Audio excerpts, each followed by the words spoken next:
hello, all the wonderful people out there. Welcome to another week, episode 3 of Waters of the Deep.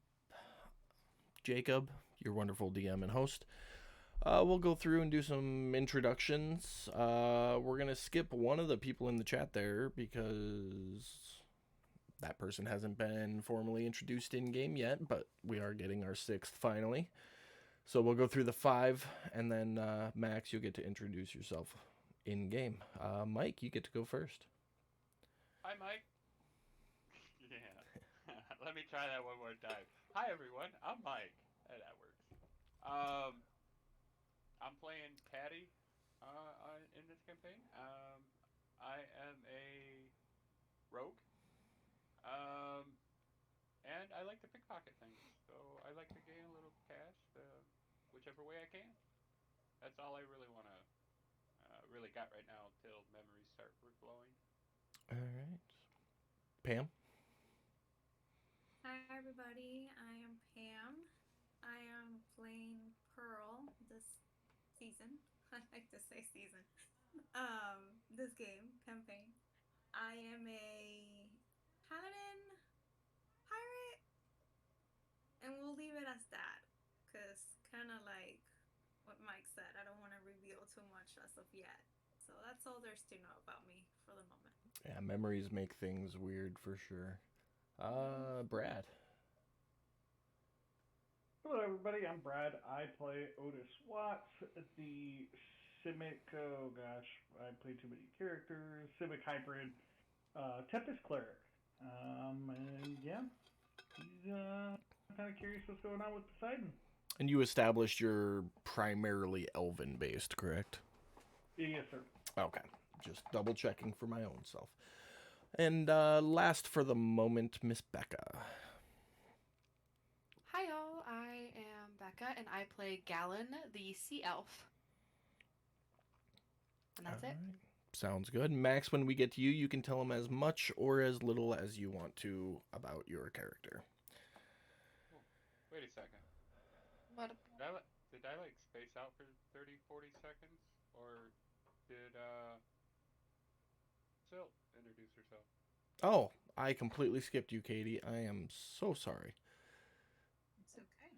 I'm Katie. I'm playing Silt, a slightly indignant yet very charming tabaxi.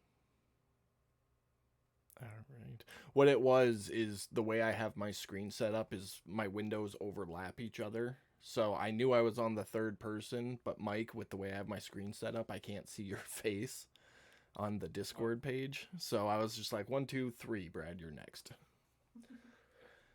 That's what happened. I just wanted to make sure it wasn't some drugs kicking in or Nope, something. nope. And I just Thank had you. space and time. Thank you for calling it out. That was completely my bad. So, we started off our wonderful group of adventurers were memory wiped slaves for the throne men given to him to hold in captivity following some event that occurred pre-campaign.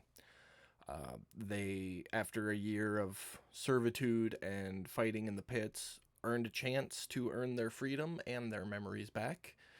And last week, hopefully, we don't know for sure, not yet, they accomplished the 3 tasks they were set out to do, which was send a message to a captain who had wronged the thronemen, send a message to the other captains not to mess with the horde, and recover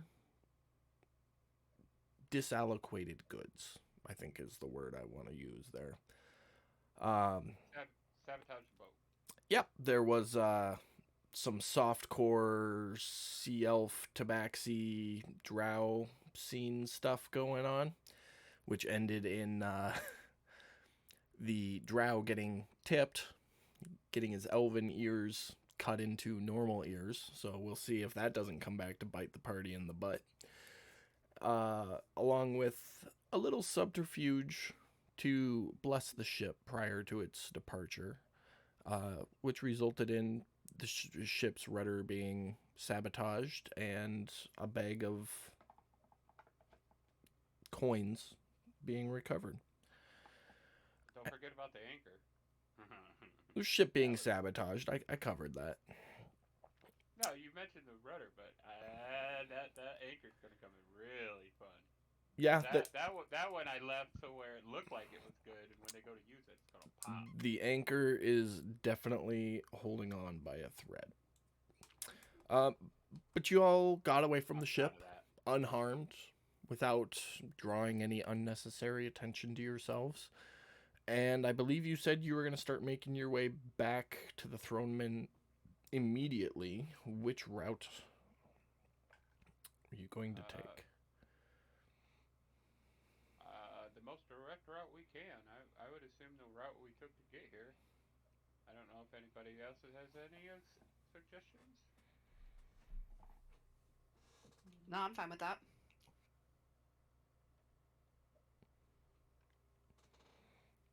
Okay. So you guys head back across the docks and market, over the causeway, through the Shadowfey area, and then it's just a short dock hop into the Horde. Yeah, the market bustling. No, it is nighttime. There's still people out and about, but it is.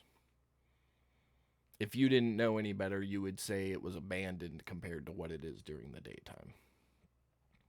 Okay. So there's still a good number of people that move around, especially in the dock area. Night workers doing inventory, moving supplies, etc.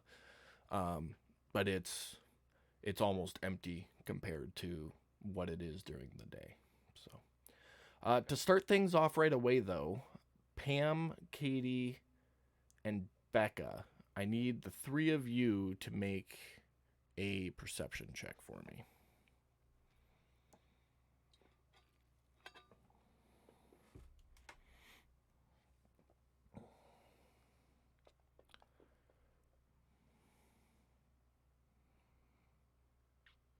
Okay, let me just double check my notes.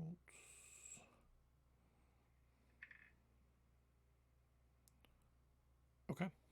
None of you notice anything out of the ordinary. I almost said Erdan again. Odess, you have a brief moment where something feels kind of uncomfortable on your back, and you, like, without looking, swing your arm at it, and then you glance back and don't notice anything out of the ordinary. But Taddy, what we talked about did not work. Okay. Otis was just be like, what the hell was that? What's what? Something was there. Something touched me in the back. The fuck was that? I would assume we're on a dock, so maybe a fly?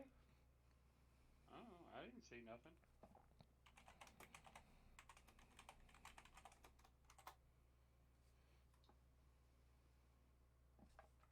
Hey, if you say so.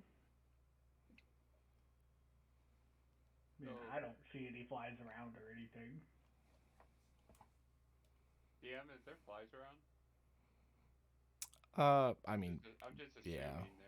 it's a market and dock. Yeah. No, I mean there's ambient bugs and noise going on. You can still hear conversations of people, workers, as they move around, and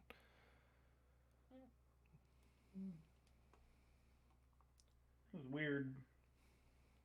Bigger than a fly. Okay.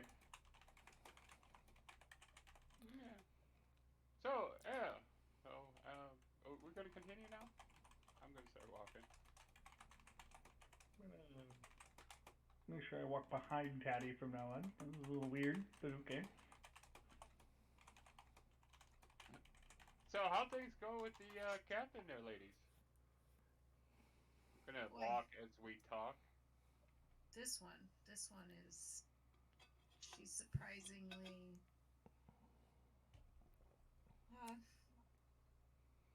She surprised me. It's good. He heard the message. Great. I just kind of, Gallon just keeps their head kind of down, hung, just kind of not really paying attention, just kind of focused. Up above Uh, table, real quick. Did you keep his ears? No, Okay, just wanted to double tap that. no, I left them. Make some earrings out of them, you know. Carry them next to my satchel. There you go. No, I left them as a reminder. I'm not proud of what I did. And Anyways. Silp didn't pick him up as a chew toy? Dessert, rum, and ear tips. Yeah, so Gal will just kind of look down and just say, "I'm not proud of what I did," but the message was received. So okay, so I can tell that you're a little bit ashamed, huh? Then I will. Make an insight check, Katie. See if you can tell if she's ashamed or not.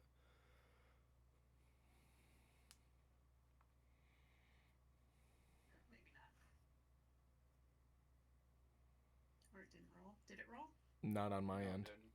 Oh, I didn't see well, it. that's fine because it was really low. So Well, it doesn't count unless it lands in the chat box. So that's still pretty low. that still didn't go in the chat box. Jesus Christ.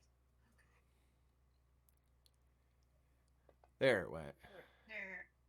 Hey, that's a lot higher. and that's a lot higher. Yeah, you can tell. Okay. All right.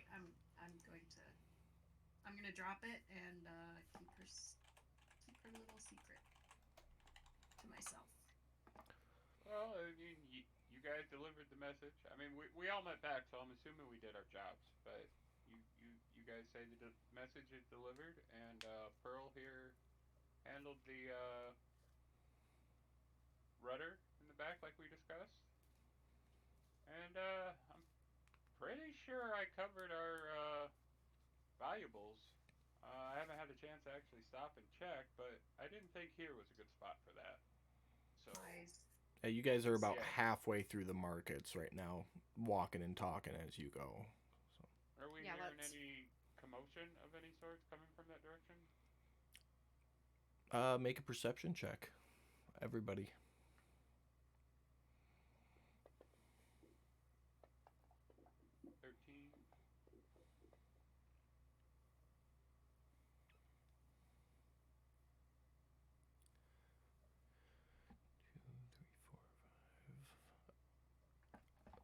No, you hear, the usual ambient nighttime noises of conversation between dock workers and a couple of last minute drunks stumbling their way home, or what you assume is home. But you don't hear any activity in terms of like an alarm being raised or anything like that. Alrighty.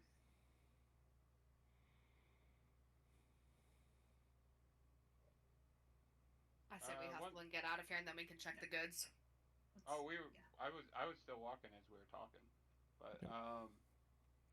once we get across the bridge, into the wilderness area, we'll make a pit stop and we'll check to see exactly what I got to make sure we're good. Okay. Well, you guys have no issues. You get to the first tower, and they check your pass slip as they have been doing, allow you to cross. Or no, I'm sorry. On your way out, they don't check. There's no issues leaving. It's only coming in they check your pass slip. But you climb the tower, cross the bridge, climb down the far side, and make it to that shanty little everything's busted down village on the far side. Did you want to check here, or did you want to keep pushing and check it farther? Drop an arrow. Like in this vicinity, is there anything of reference? Nope. The fields are empty. All the workers have gone home for the night. There's some fireflies flitting around, adding some ambient light, but you Alright, don't. here looks good. Okay. So you pull out that bag that you collected from the hold, and take a look inside of it. Do you actually stop to count it, or do you just want Yeah. a ballpark? Yeah, I mean, now I'm thinking counting because we were given a specific number. So I mean, I trust Silt if she wants to help split it with me and we count up, whatever. Okay. I suppose anybody else could jump in, but at this point, I'm at least looking at Silt. Go and help me count this, make sure we got what we need. Not a Do problem. you need that bag of holding we have? Yeah, so the game plan is we count it and we put it in the bag. Because Okay. he gave you the bag to Mhm. put the stuff in, so. I am Galen's still on edge from the boat, so she's gonna just kind of like scan and keep an eye on the group and the surroundings. Perfect. All right, so Galen, go ahead and make a perception check. It takes about 15, 20 minutes, but you guys stop and count the haul. You came out, that bag has 500 gold and 50 platinum in it. Okay, so 300 gold are going in the bag. The rest of it, I want to split amongst the group. Okay. I will do that right now. How much did you want me to put in the bag? 300? 300 exactly. Yeah, that's what we're putting in the bag exactly. You don't need to write that down, Brad. I've got it. Because when you get there, you're going to give it to him. So that came out to 48 platinum and 198 gold distributed with 2 platinum and 2 gold left over. Everybody got 8 platinum and 33 gold. And if anybody's unfamiliar, it's a 10 conversion rate. So 1 platinum is worth 10 gold pieces. And it goes like that all the way down. So 1 gold is worth 10 silver, and so on and so forth. Awesomeness. A little bit of money for you all. But all right. What was it one more time? 8 platinum, 33 gold per person. If you go to your inventory tab, it'll be underneath all of your items, your treasure there. That'll tell you how much currency you have on you at any given moment. Okay. And when he splits it amongst the party, it automatically goes Yep. in for you. You don't have to add it. Nope, it Okay. does it automatically. So, but when you go to buy something, if I say something costs 20 gold, you have to do the math manually. So like right now you have 43 gold. If you buy something worth 20 gold, you'd click that box and then just type 23 for how much you'd have remaining after the purchase. Is how that works. Cool. Alrighty. You guys up to anything else, or are you just making your way? After we split, we go. All right. Well, with Galen being on edge as you guys travel through the Shadowfey, you have no issues retracing your steps all the way through and avoiding anything, really, as you get there. You get up to the edge of the Shadowfey and look around, and you don't see any of the ferrymen working. That surprised me. It's late night. It is. It's pushing middle. It's probably past midnight right now. It's pretty late. Can we jump and swim, or You could absolutely swim. It's probably a good 40-foot crossing. So it's. Is there a boat around, like a small little like gondola? Make another perception check. See if anything looks fruitful. For crossing. Oh. I'm still on edge. Yeah, no, you're focused on the trees. The weird noises you all heard the first time going through there. if Gotcha Silt on edge. mentioned that Silt isn't going to swim, then I'm gonna look myself as well. Okay. We're gonna insight that since I'm looking for something specific. It'll just be perception. All right, Hello. Come here. 14. 14. Yeah, it's a ways away, but you are able to spot a little dinghy all the way down here on the end. Okay. Well, there's a dinghy down that way, Silt. If you're not willing to get get wet for 40 feet. I'm not willing to get wet for 40 feet. So you guys You can always run a rope across if you don't want to go all the way down there. Sounds precarious. I mean, sounds like a lot more work than we really need to go through, and then we're gonna look funny sitting in town going across ropes. Just an option. But yeah, let's just walk down and get the dinghy for Silt. You guys make your way down. There's a little dinghy sitting there tied to the edge of the, I'd say dock, but the entire place is a giant dock, so the dock. Well, if we can untie the dinghy, untie it, and shove across. Okay. Is the dinghy big enough for all of us? You'd be able to squeeze. You got to be Okay. careful Gonna as you swim. go so it doesn't tip. You're gonna swim, Becca? Yeah. Okay. It's a little bit better. Yeah, the four of you wouldn't have any issues. If you had stayed in the boat, there'd be some dexterity checks coming, but...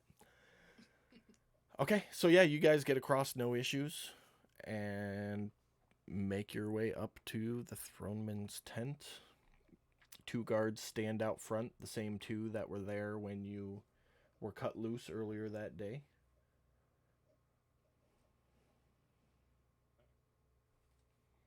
Hey guys, we're here to check in. You know the Throneman doesn't want check-ins. Come back when you've completed your task, or don't come back at all. We've completed it, Dick. Then maybe you should have said that, slave. I mean, we could always tell him that you didn't want to let us in. That's all good.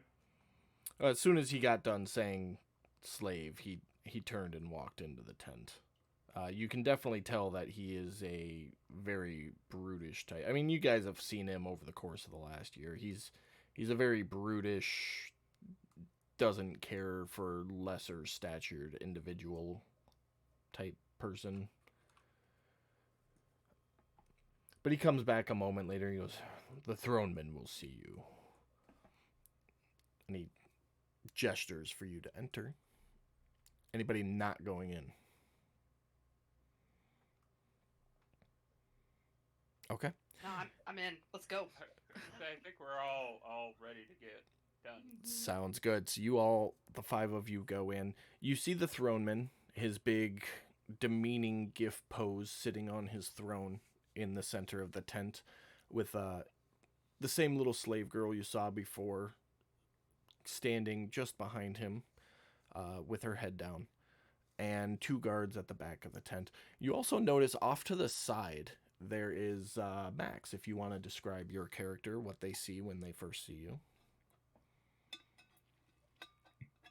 Well, what you see when you first see her is an 8'4" Minotaur lady with little tiny nubbins for horns. She's about 21 years old, so she's not typically your average aged Minotaur that you see, and she is holding a bass axe guitar that she has handcrafted on the oh my gosh, what is it called? The strap that holds the guitar to your body, that's hand stitched with the words "kit" in it. She is red in color and has a little blonde heart on her neck.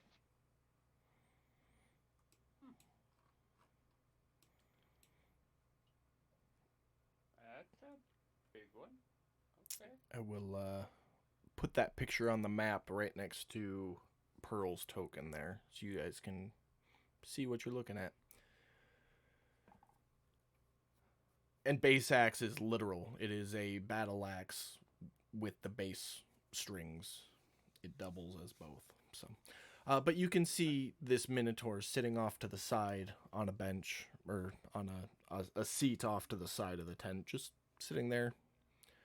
You said she, max? Yes. Just sitting there minding her own business. You know, she looks up and looks you all over as you walk in, and then goes back to fiddling with her bass axe. But you enter, and the throneman, "Ah, my five, back quite soon. Hopefully everything was prosperous for your venture." Otis, and kind of bob the head. Brad stepped away for a moment, so. Somewhat.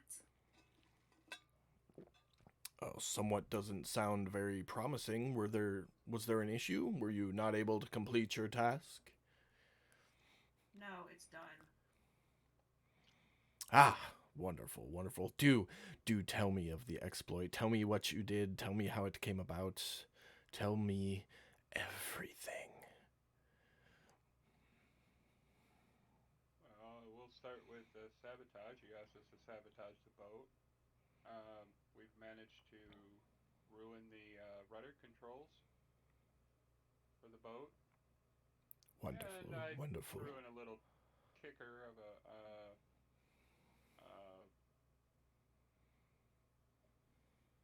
the anchor will eventually falter out when they need it most, I'm assuming. You asked for valuables, and that should be covered in the bag. I'm just gonna, for sake of conversation here, I assume that Otis is gonna hand him the bag. Yeah, I'm pretty sure he would. Okay, so you should find your 300 gold in there, which was taken from the ship. You asked for 300 gold worth of valuable items, and they didn't have shit for valuables, but they had gold. So Well, there you go. currency is better than having to hawk some random items in the hopes of recovering the losses, so this is actually much better than what I initially asked for. Good, good. And then, of course, Tilt and Galen handled the messaging. I'll let them describe that. Oh, he Long got story his short, message. I cut off his ears. You cut off a drow's ears. Taddy's just gonna get wide-eyed and shake his head like, what the fuck? Message received. Yeah. Whew. Well, you know, he's like at a loss for words. Like he keeps like starting sentences, like the first 2 or 3 words, and then stopping himself and just like complete awestruck at what you did. And he's just like, I never in a million lifetimes. That Taddy's gonna look at them, and then he's gonna look at the throwman, and he's gonna go, yeah, that's some crazy shit, dude. But yeah. I think it's time to pay up. You owe us some memories. No, absolutely. You more than, I mean, as long as the coin count comes out all right, and he hands the bag of holding off to the slave girl, who turns and empties the bag out and starts counting the coin. 1 and 2, like counting them one by one. So, over the course of, you know, the next 15 minutes or so, you guys regale the story as she counts it out, and everything comes out appropriate. He goes, yes, you definitely have more than earned your freedom. You've more than sent a message. I don't think I could have planned this better myself. Quite wondrous. Well, your memories will definitely await, but before that I have a request of my 5, if you would. I know that you're starting off and things are going to be a little rough for you, but this fine individual to the side of the room, her name is Kit. She's very important to me. She's fallen on some hard times, and I need people I trust to help her get on her feet, and I was hoping, if the 5 of you plan on working together for at least a little while, that you'd be willing to take her on, and she'll more than carry her weight, I can assure that. I just can't be of too much direct assistance. Well, we don't know if we plan on working together or not until we have our memories. Of course, of course. Well, let's get the memories out of the way, but please, as you go through the experience, please keep in mind this request of mine. And I can tell you without my memories that until I know what exactly you're asking me to do, I can't agree to nothing. I just ask you to allow her to join you in any ventures you may pursue, and cut an equal share. I mean, she's big enough. She can haul our shit if we need her to, at least. So I'm sure she's got some kind of use. Of course, but the memories. And he like claps his hands, and you see one of those bug folk that you saw as members of the crew come in. This one covered in arcane symbol tattoos, with bright blue glowing eyes, comes in, kind of lets out a buggy chitter, and he turns to the Thryking and goes, "Yes, these are the ones. They've accomplished their task. Please lift the memory bind that they have." You all hear in your head, as they communicate telepathically, for all of you to get into a circle with it and join hands. Is anybody not joining hands? Who am I holding hands with? Each other in a circle with the Thryking. No, for me, I got to be a little bit more specific. Who do you want to hold my hands left with? hand. It doesn't matter to me. You can hold hands with whoever you want. I just need to know if you're refusing to hold hands with anybody. No, I'm not refusing. But Okay. It's kind of important for me to know who I'm holding hands with because of what's going on with me. That is entirely up to you. Oh, so grab Teddy's hand. There. Okay. Who's on my other side? Pearl? Yeah, Okay. do that. I think I'm finally back. Yep, looks like it. Hey, welcome back. Yeah, you guys had some like blackout stuff going on over there. So weird. It's all good. So when Pearl and Otis grabs my hands, they might notice there's a slight difference in shape, maybe? Yeah, they would definitely notice. So Otis and Pearl, you guys notice when you grab Teddy's hand, his hand looks like a normal human hand. When you grab it, it's about 2/3 of the size. And if you look at his hand while you're holding it, you notice that your hand has like gone through a hologram, so to speak, and you're holding a hand within the image of the hand that you've been seeing is his hand. That's a lot of like deep layers. Hopefully you guys get that. Yeah, Yeah, like, what? repeat that last part? Okay. Repeat it again? So imagine he's wearing like a super fluffy glove. Like real life, somebody's wearing a super fluffy glove and their hand looks huge. And then when you touch their hand, the fluff depresses and you feel the size of their actual hand. Does that make sense? I mean, yeah, that makes sense. Okay. Yeah. His hand looks this size and it's actually like this size. It is. I think it's the dimension that we got confused about. Okay. Not the size. It's just the hand you're holding is noticeably smaller than the hand you're seeing. That's all it is. Gonna kind of look at his hand and look at Taddy. Just kind of look Are we back on at his drugs? head. Do you say that out loud? If I'm on drugs? Did Pearl say that, or is Pam saying that? Pearl said, "Are we on Okay. drugs?" Because it doesn't I make need to sense. know if I'm responding or if you guys are responding. So that's a you guys respond. I'm looking at Teddy and then I'll just like. And then That- everybody else, like, Caddy's just gonna look at you like you're crazy. Don't know what okay, you're she talking seems to about. that. That's cool. Okay. And then she says, never mind. Well, not with the hands, because she's holding hands. Never mind. Okay.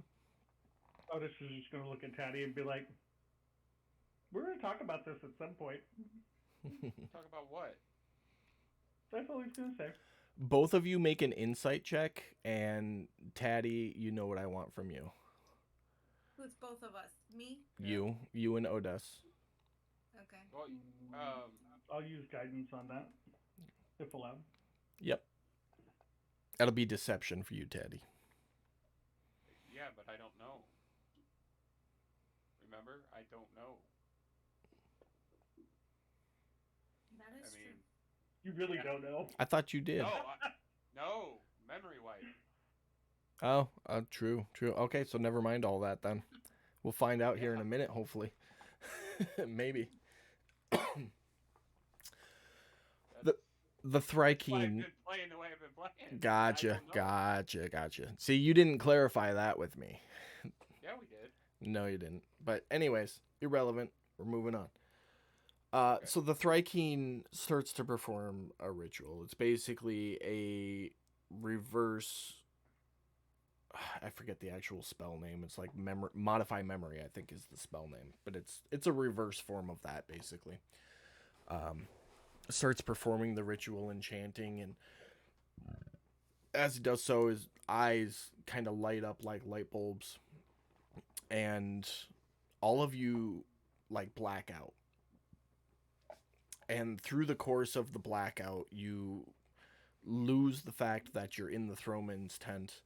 You start just getting impaled with all of the memories from the earliest memory you can remember all the way up to the moment that each of you met Silt. Throughout whatever various thing you were doing in Haven, Silt found each of you and hired you to perform a heist. The heist was to steal some important documents from the Haven Academy on the promise of getting paid a hefty amount of coin upon its completion. Everything seemed to go great. You guys made it into the Haven Academy. Taddy was able to disarm a bunch of traps. You were able to work your way through the academy up to the tallest tower where there is a large vault of sorts. When you got into the vault room, before you even had a chance to evaluate the vault and work your way into it, a flood of peacekeepers, or watchers, sorry, the keepers of Haven flooded the room. And I'd say decrepit old human entered the room. None of you would recognize exactly who he is, but he would walk in and it's been quite interesting watching all of you. In case you don't know, I am the High Majar Ord. Majar, Maegar, that is his position within the academy, and his name is Ord, O-R-D. His voice very old and cold. It was quite fun watching your attempt. It's been quite some time since anybody's even made an attempt. Seems you're quite the lucky bunch to get as far as you have. Most wouldn't even have survived the front door. But nonetheless, I can't let you attempt to get any further. Surely you understand. And he holds up his hand with a bright flash of light. And the next thing you remember after that bright flash of light is being chained to the wall with the Throneman standing over you, giving you his welcome speech, telling you what's expected of you. And then all the memories that you had for the last year are still intact as well.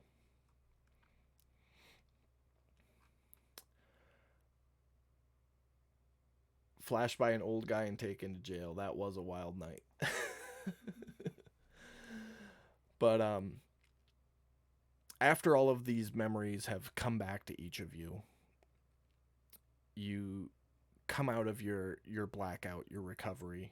The Thrykeen is gone. You're all lying on the ground, looking up at the ceiling.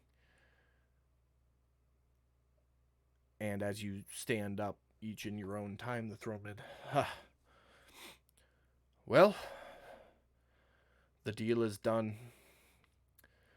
On my honor, I must release you now to your lives. I wish that I could keep you. I've grown quite fond of the 5 of you. I guess the best I can do at this point is pass you with a parting gift. And he will give each of you a small portion of gold. 50 gold each. That'll include you as well, Kit. And of course, you can keep this as well. And he hands the bag of holding back to Odas. Sweet. Just, Pearl will say thank you. you're welcome, my dear. It's the least I could do, but unfortunately, I must let you go. Honor demands it. Tell me, any plans on your future, where you intend to go, what you intend to do?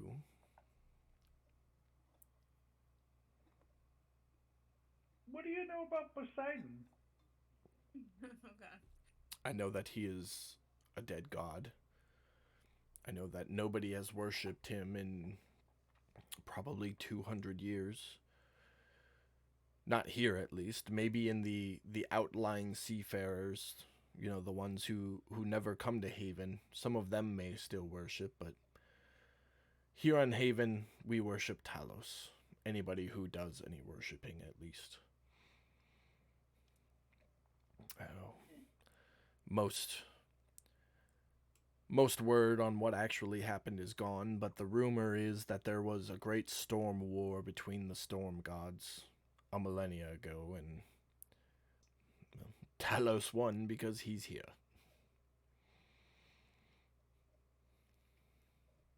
I'm here, so what does that mean?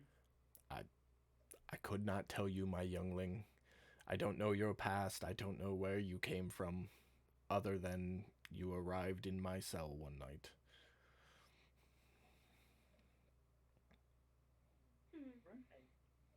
Interesting. Yeah. Well, Well, as you make your way, I must remind you, there is, of course, the guilds you can join. If you really wanted to, I hear the Peacekeepers are recruiting, or the Watchers are recruiting right now. But there's always the job board down at the Southern Reefs. You may be able to find odd work there. Do we have any repercussions from our little endeavor with the Drow captain? Can we look to the Horde for backup on this? My wonderful 5, I will always support you in whatever endeavor you choose.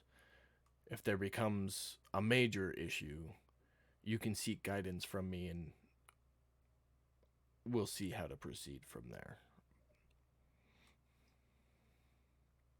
Appreciate it. You did let them know that you were there on behalf of the Horde, though, right? Oh yeah. I mean, that was kind of the point, was fear and honor the Horde. I mean, That's we some- basically wrote it on the wall for them. Oh, lovely. Yes, then, I mean, I would think that any backlash would be on the Horde and not on yourselves. Oh, okay. Maybe if you see any of the crew members, steer clear of them just to be safe, but I would think if they were coming for anybody, it would be me and the Horde. Okay. As common sense would indicate, at least. I don't think they will. But hey, if they ever do, you can always call us. Of course, of course. For payment, of course. Because I can't expect you to work for free now anymore, can I? And he gives you a big slap on the shoulder.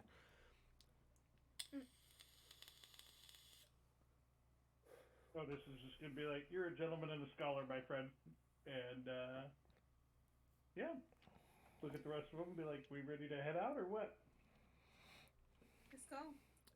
You're welcome to stay the evening in my guest tent, of course, and Kit, of course, will be staying there, but hopefully you can get acquainted and accommodate her on whatever venture you choose next, and alas, I must retire, so if you have no more need of me, I will say adieu and hope to see you in the near future.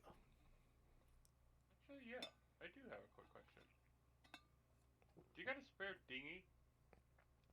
A dinghy? I mean, the Horde has multiple dinghies at its disposal, but they're all privately owned by members of the Horde. So they're private dinghies? They are private dinghies. I mean, we were having an issue getting around through the water, and Thus is life. The only reason I don't have to pay for transportation is because I am the throneman, but I rarely leave the Horde. is there some place to pick one up around here? I mean, construction and lumber is rare. Any lumber produced is sent to the mainland for whatever they need it for. It's more a matter of acquiring what scraps you can find to piece it together yourself if you want to build your own. Okay. Or you'd have to find somebody willing to part with theirs and purchase it for them. But I warn you, they don't come cheap. As I said, it's hard to find stable vessels in this life. Gotcha.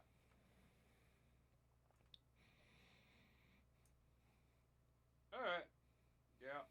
Well, Guess we're swimming then. it's been great. It's been grand, but I sure as hell don't want to stay here. I completely understand. You know your way to the guest quarters. It's the tent next door. You've been here long enough, I'm sure you can find your own way, but rest assured, you shall no longer be known as slaves. Shall henceforth be known as freemen. Make great Daddy's use just of your gonna- lives. 2 fingers up. Peace out. I'm walking towards the door. Chuck Deuce. I'm out. So you guys all head out of the tent. I assume Kit follows hesitantly. Yeah. Okay. You guys all make your way over to the guest tent, and the floor is yours for any discussion, conversation, get to know Kit, plan your next move stuff.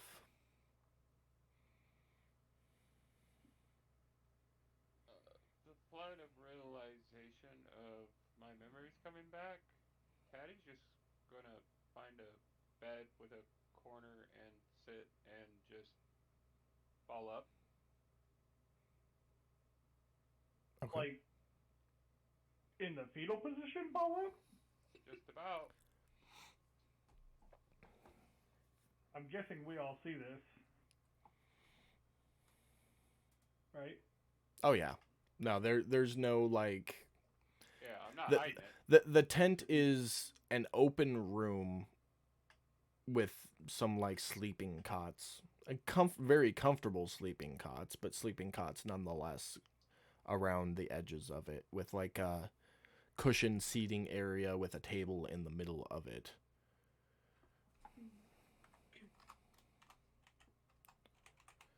Otis is gonna see Taddy in the semi-fetal position, and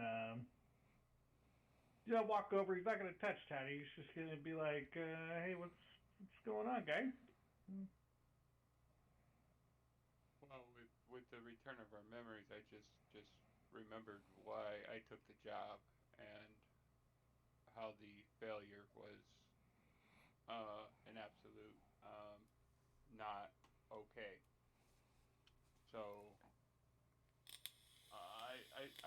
just need some time to rethink things, and I'll be all right. Just give me some Alright. time, please. All right, that's what you need. We technically haven't failed yet. We can still do whatever we need to do, but I'll give you some time. And Odos will kind of just walk back to the group.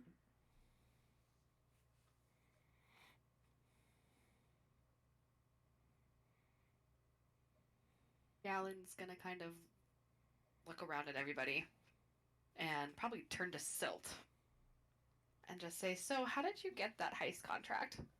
That heist job?" Doesn't matter. I mean, kind of matters because it ended us up as slaves for 1 year. Well, I was a slave for a year also. Right, so it should matter to you. It does matter to me. So it can't matter to me. Could. Just not gonna share with the class yet. Just want to keep those to yourself. After everything we've been through. I have some thinking to do. Yes, I'm not ready to share. You don't have to. I believe I've paid you. You can go your way if you like. That's fine. Technically, we haven't been played yet. Or paid, sorry. Slur my words just a little bit. We have been played and not paid. Wait, I'm not paid. I guess we could say Cat's got her tongue. Well, I will respectfully nod and say, "Okay, I trust you. I'll hold off on your answer. And when you're ready, hopefully you'll share." Very good. Pearl's just gonna look around and just stare at everybody. You're like a creeper. Something like that. I'm investigating everybody. My own ways. Make an insight check, Pearl.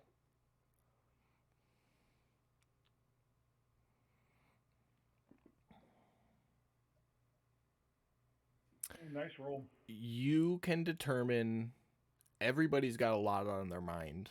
Obviously, you do as well.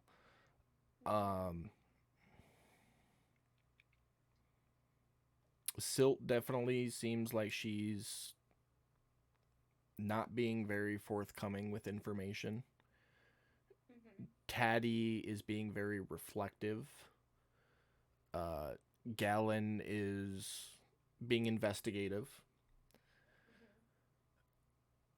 You notice now, for the first time in the year you've known him, Odes has this massive pain behind his eyes, and it's a healthy combination of both physical and psychological pain. And Kit looks very lost. Okay, I'm gonna turn to Otis and say, "Are you okay? Everything all right?" Whatever do you mean? I'm sending you a whisper, Brad. Copy that. Is that in the chat or in Facebook. the Instagram? Okay. Oh, there it is.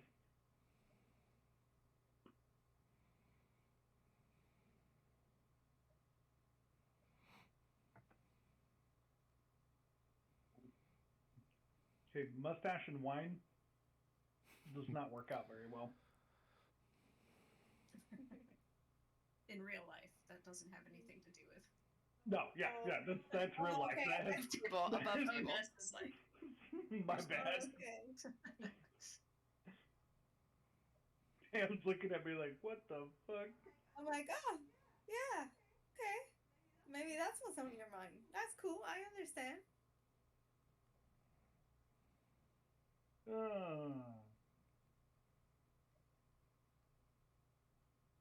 Longest whisper ever. I can only type so Wait. fast, okay?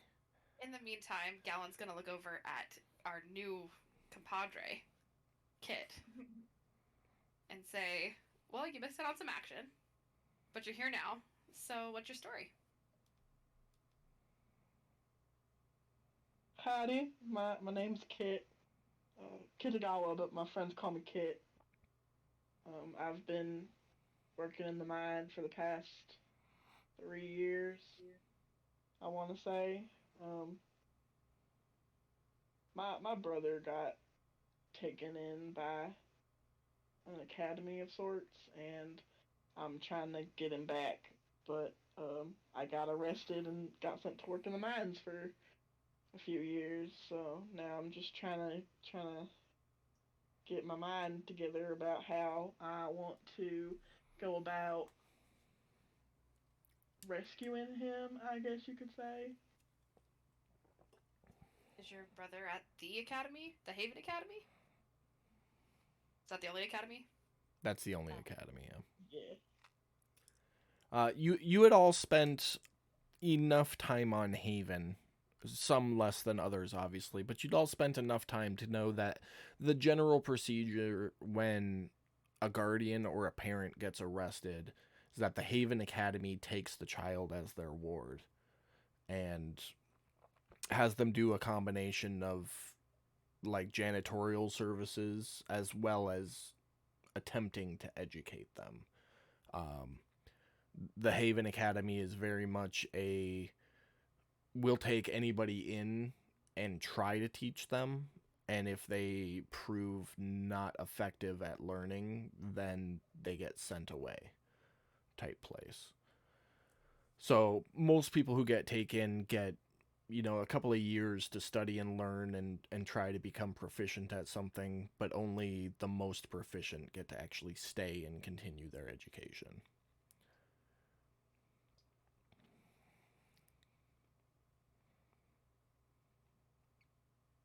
So you're still planning on saving your brother? Kind of really all he has left are my parents. Got arrested for reasons I am not aware of, and I was given sole caretaker of my brother. I'm sorry to hear that. What it is, I guess. Did we all hear this conversation? Were you trying to keep the conversation quiet or secret? No, I mean, Yeah. I was just... And yeah, no, it's loud. Everybody Everyone can hear it if they everybody want. hears it then. Even Taddy over there in the corner. Katie, as the conversation is happening and your memories really start flowing back to you, you hear the faintest whisper in the back of your brain. Silt. Little Silt. You're finally back. I'm so thirsty. I need you to help. I'm so weak.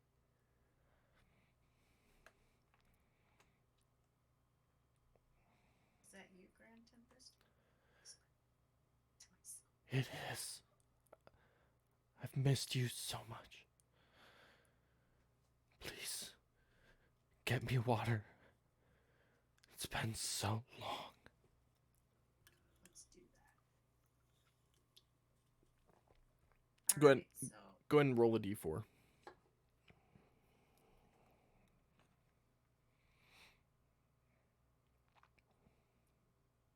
None of the rest of you hear that, in case you missed the point where I said it's just a...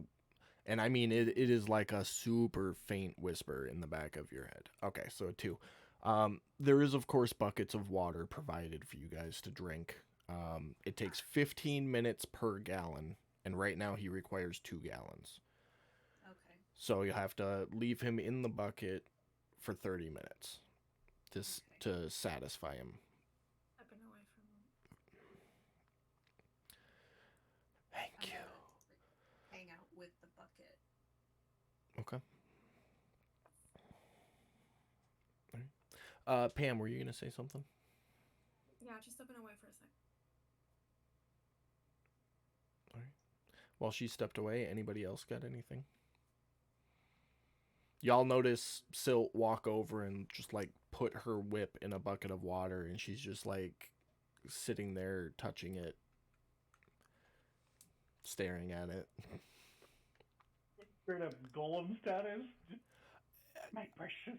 That would kind of be the vibe you're getting. And still you're having like a catch-up conversation, basically filling Tempest in on what happened and what's going on. And he tells you that, you know, he's been cognizant and he's been aware, just hasn't been able to communicate with you. So wait, let me ask, since we've been together for a year, have we seen Silt do this before? Nope. Never. So we're just now seeing her do this? Yep, this is just like she's had the whip for the year, but you've never seen her do anything with it other than, you know, in the pit or training. I mean, I don't know much about whips, so I'm just gonna assume that it's normal to soak a whip. I guess I don't know.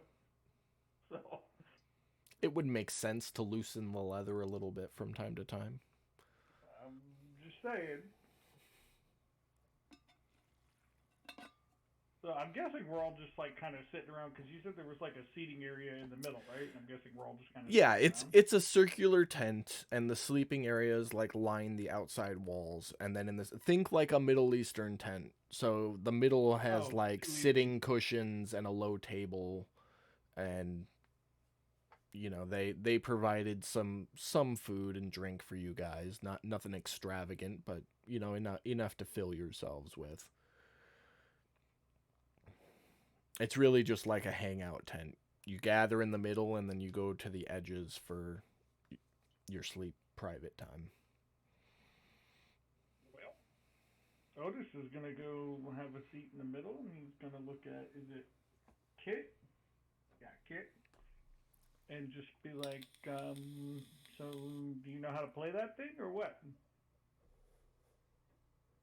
He's gonna whip it out in front of her to where she can easily pluck at the strings, and she's just gonna start playing Sound of Silence, because why the fuck not? Little somber. All right, give me a performance check.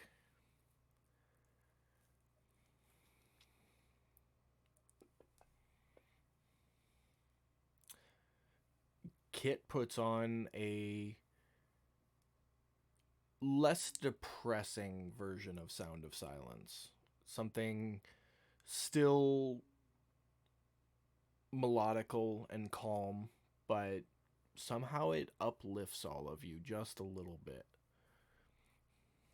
So we're talking more of like, yeah, I was just gonna go there. Thank you. Like it's Oh my god, thank you. so if you think about it, the original Sound of Silence is kind of slow, like it calms you down. She just uplifts it a little bit, so it's more of a spirit lifter than a sink into your thoughts kind of song.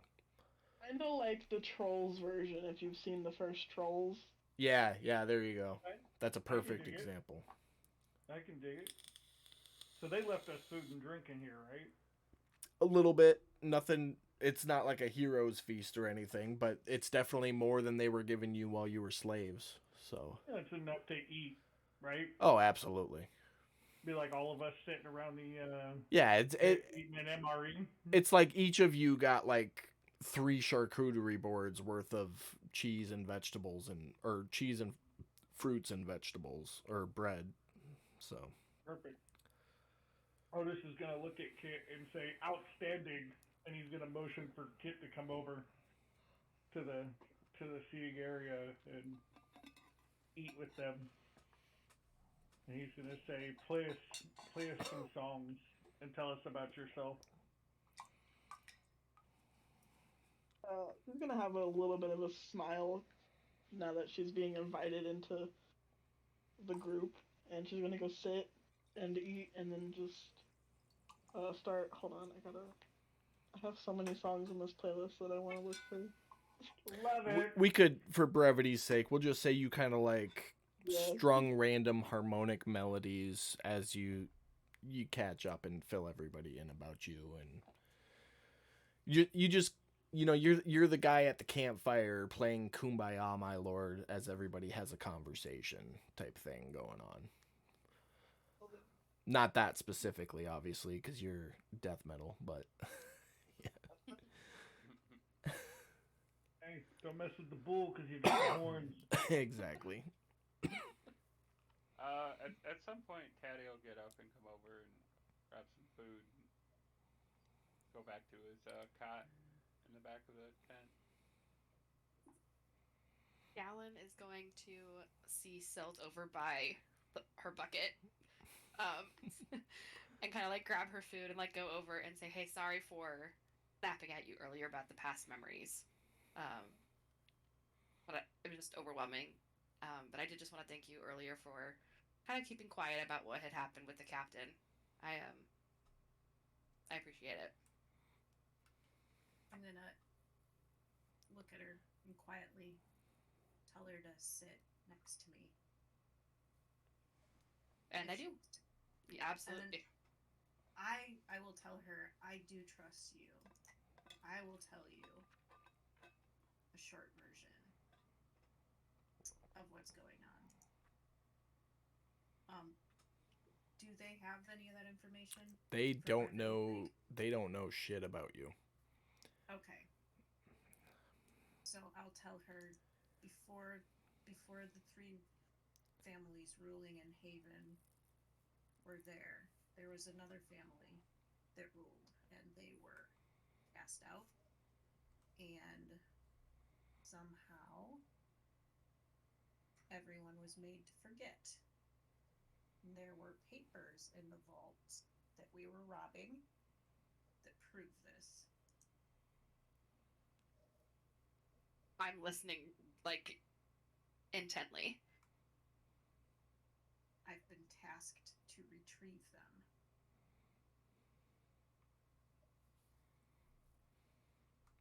Who tasked you to retrieve them? I say this kind of like quiet as the rock concert's going on over at the other side of the room. How convenient, the rock concert. As you're filling in on backstory stuff, Katie, if you're not sure about an answer, just refer to me, or I'll Okay. jump in and give a correction if I need to. Okay. So I'll look around and make sure everybody else is fairly busy looking. And then I look at Gallon and wait a second. And I say that my family did. It was my family.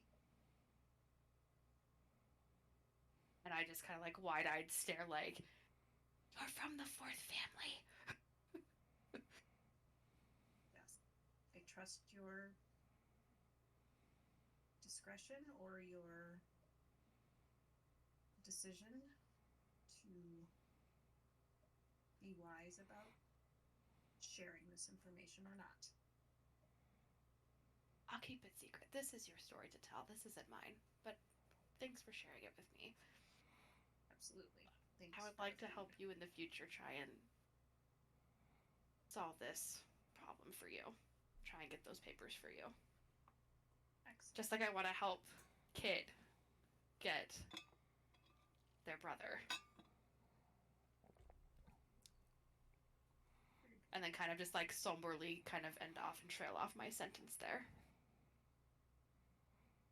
So I'm ju- gonna leave the conversation with that. the only clarification point I'll make there is the papers you were going at weren't like pedigree papers, because you have Yeah. those in your possession.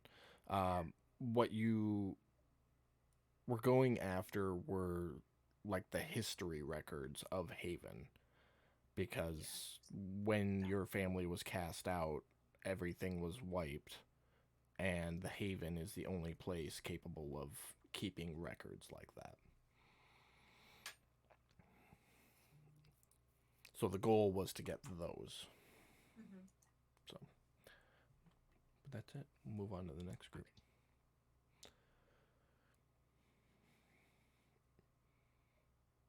Pam, you had something? No. Anybody got anything? Oh, wait, previously Otis saw that Pam had Poseidon's symbol, correct? Yep, she wears an amulet around her neck. Mm-hmm. So, not sure where you're at in this little tent that we're in, but Otis is gonna kind of look at Pearl.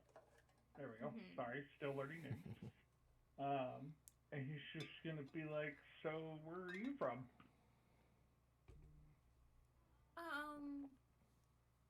I don't have really much memory to say. She kind of looks at you, kind of awkwardly, like she doesn't really want to talk about it without saying that she doesn't want to talk about it. Kind of, she would look and just kind of play with her little braid and just kind of look away. Otis is just gonna be like, "Well, I mean, sounds like you're a good fit with us then, because it sounds like we're all kind of trying to figure out our own way and figure out, where we were before." Yeah, I think we're all still kind of recovering from what has happened to us this past year, and I hope that memories and flashbacks will keep appearing so it can provide us a little more insight Yeah. of what happened to us. So, And then she just kind of looks down, kind of sad, disappointed. Otis is just gonna kind of nudge her and be like, "At least you got us." Yes, yes. You're all okay. You're all alright. Somewhat. And then I look at Kit and I say, "You too, even though we just met. You seem alright." It's just gonna nod. What are you playing for us right now, Kit? Odess, while you're talking to Pearl, you notice she still has a little dried blood off the corner of her mouth. I knew it. You know never, what? you never cleaned it up, Pam. I was gonna be nice. I wasn't gonna bring it up. I was gonna be nice. It had to It's- go away by now. It Come on. no, limited. it's been like 12 hours, so it is like dried and cracked, but it's still there. Rusty. Yeah, it's definitely Rusty. Pearl's a crusty bitch right now, okay? But it's still there, and you've seen enough blood that you can recognize this is like 12-hour-old dried blood, and it's still dangling off the corner of her lips. I can't. So Otis is, You can blame Gallon for not saying anything when she noticed it earlier. he's gonna look at Pearl and just be like, "Hey, are you like physically okay? Like, are you hurt? Cause like you got a little schmutz right there." Oh. Where?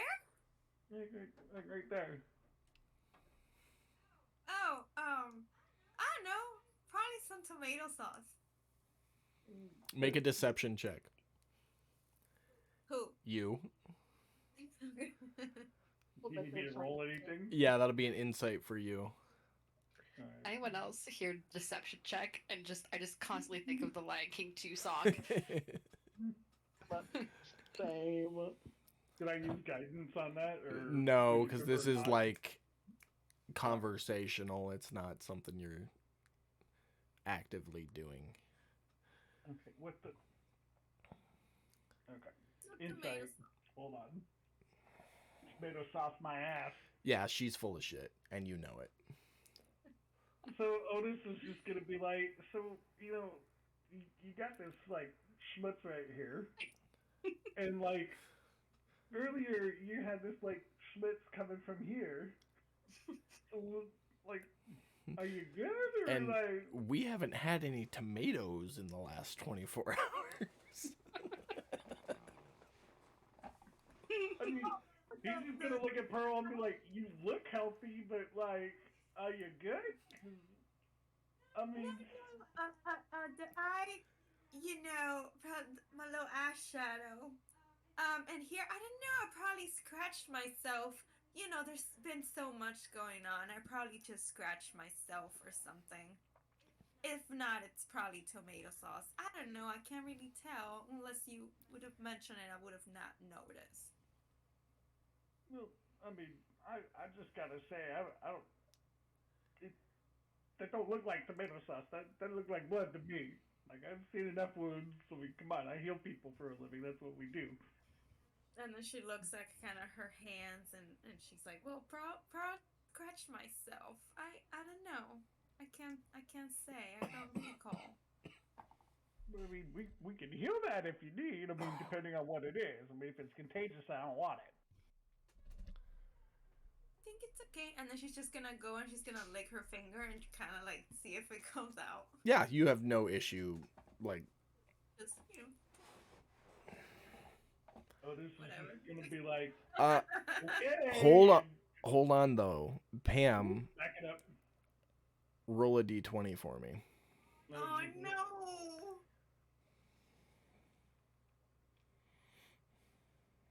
Oh, thank God. Oh wait, no, they didn't. Damn it! Yeah, it didn't go in the chat box. It never does. Hey, I was having that problem earlier, and then it finally went in, and I rolled like a 2. I did it 5 times already. All right, I'll make it easier. Go to your main tab and just double click your Constitution score. Okay. That way we actually get it in the chat box.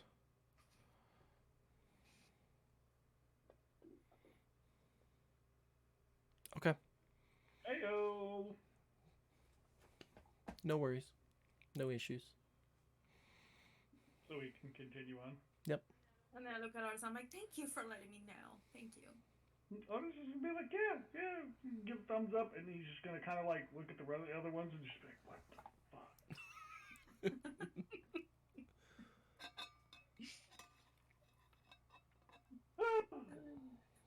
Fun times. More ale. We need more ale at the table. Oh, there's plenty. Otis is gonna walk over and grab another one. I'm gonna grab one too. Okay. In fact, you know what? He's actually gonna grab a second one, and he's gonna walk over, and he's just gonna set it down next to Tabby. Perfect. Just say, hey. Before you say that, sorry, I'm going to interject one more time. Pam, make a perception check. Killing me with the interjections. Kit, you can make one as well, please. Okay. You don't. So hard to figure it out when all of my stars are lit. I know. Those are cool looking dice. Pam, you don't notice anything out of the normal, but Kit, you notice as Odess was talking to you, he has a lot of like skin discolorations to him, and most of them look like tattoos. I mean, if you look at his token, you can see them. But as you had your conversation with him, you do notice that either covered by the markings or near the markings, he has a lot of healed surgical scars, like all over his body.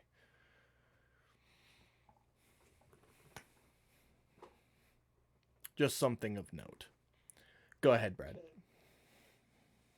So yeah, Otis is gonna just pick up a second, flask of ale or flagon of ale. There we go. And he's just gonna walk over next to Tatty and just not disturb Tatty or anything. He's just gonna set it down and just say, "Here you go, bud." And just kind of walk back to the group. After Pearl gets her drink, she's gonna kind of go to Otis and kind of ask, like, "Hey, I just noticed as you were walking. I'm sorry. Are those scars? Hold on, Pam, because you didn't notice them. Kit did. What do you mean I didn't? He's like naked. You've lived with him for the last year. That is normal to you. Yeah, but I never asked them where I came from or where they I noticed he had them, but maybe I never asked what happened. And now that since we're in the conversation For of me being crusty, Pam, we're playing D&D. I had you roll. You didn't hit the point where it draws any attention to you. That, like, the reason I had you roll is because to determine whether or not that fact triggered something in your head. That wasn't even like something you noticed while you were talking to him or at any point because of your roll.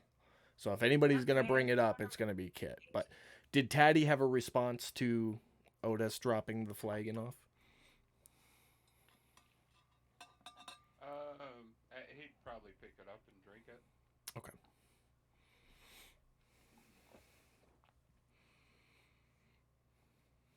Anybody got anything else?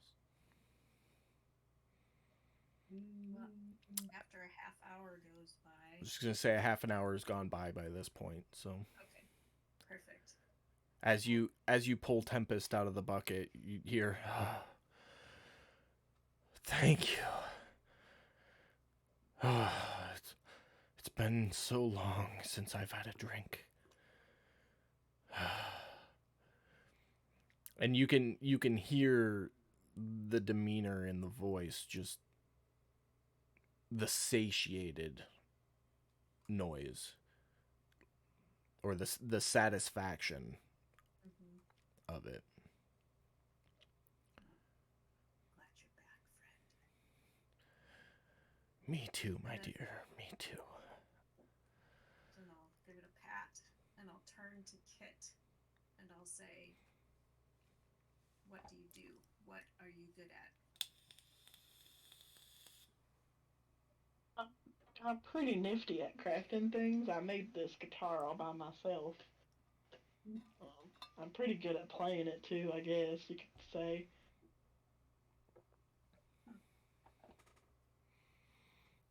I don't know if I can hire you for just playing music. Does Otis hear this? I'm not being quiet. Otis will be like, "Oh, I'll hire her for music. I'm digging it." Patty will speak up to that and say, "We weren't asked to hire the guitar player. We were asked to let the guitar player travel with us. I'm not paying a dime." I wasn't speaking about you. I was speaking personally.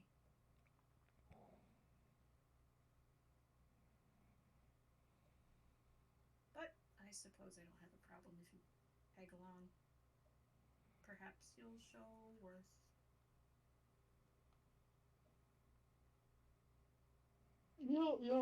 You'll see that I am quite useful in certain situations. Well, like what?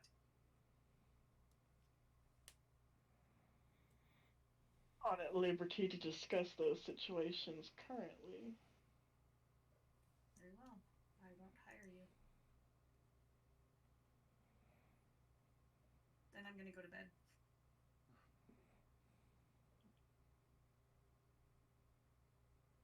I'm sorry, the way you said that out of character, the way you said that was hilarious. I love it.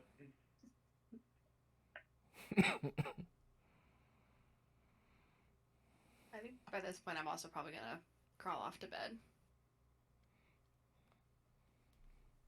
Okay. I'm gonna sleep too. All right. Sounds like everybody's winding down and going in for the night. Is there anything else anybody wanted to do before we come around the morning? Otis is just as everybody kind of lays down, kind of thing, before he gets up and moves over to his sleeping area. Is just kind of kneel down and just he's gonna take a hold of his, I believe it's his amulet. They make sure so I'm not telling you the wrong thing. Yep. And just kind of grab his amulet and just he's gonna say a prayer to Poseidon. Okay. Just to kind of watch over everybody as they sleep and Yeah. Roll a D100. Oh God, where's the D100? It's the 00. 31. You don't get any response to your prayer. That's okay.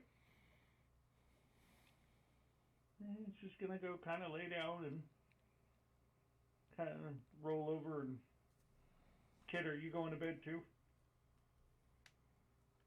Currently, I'm staying awake and just doing some slow jam session. Perfect. He's gonna look at Kit and just be like, "Will you play us something specific to put us to sleep? A lullaby, I guess you could say." A specific set of musical arsenal that I have in my repertoire is most heavy metal and like very loud. So I don't know if the rest of the group would prefer me to be blasting my heavy music tastes. Fair. And then he's just gonna kind of roll over and go to sleep.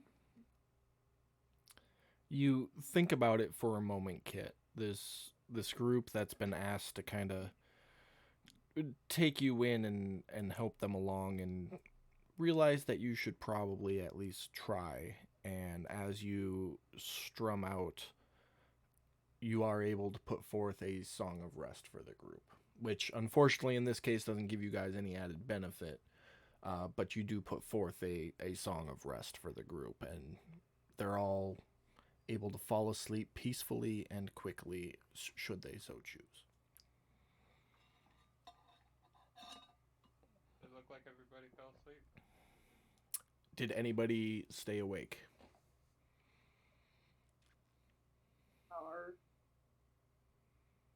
No. Brad says he was asleep, and I am asleep. Okay. So make a perception check, Taddy.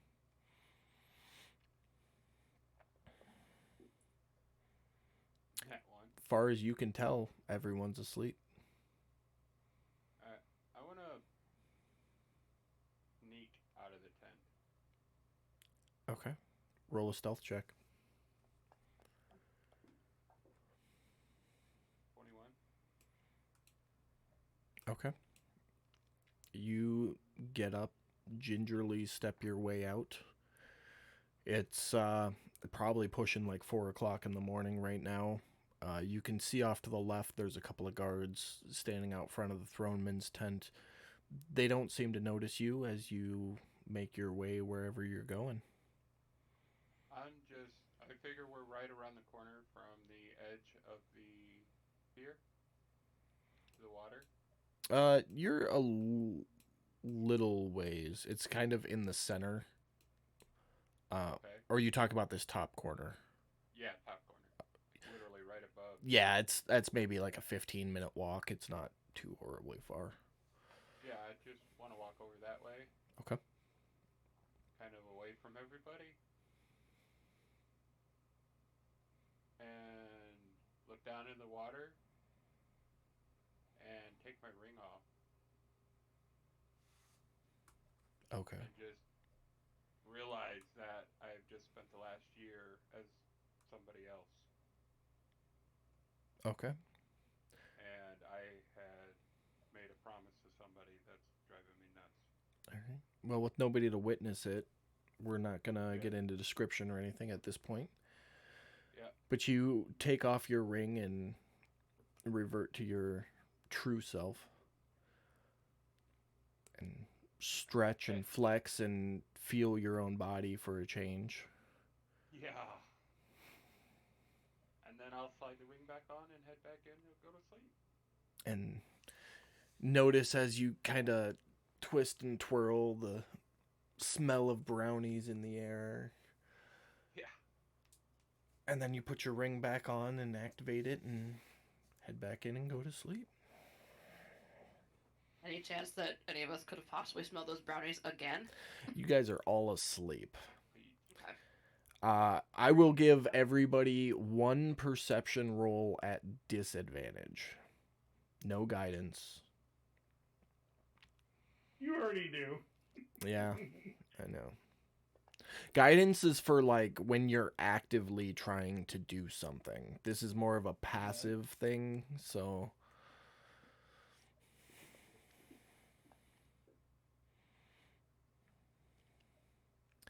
even with a 20, none of you rouse from your slumber to even notice that he's gone, let alone smell anything or see anything.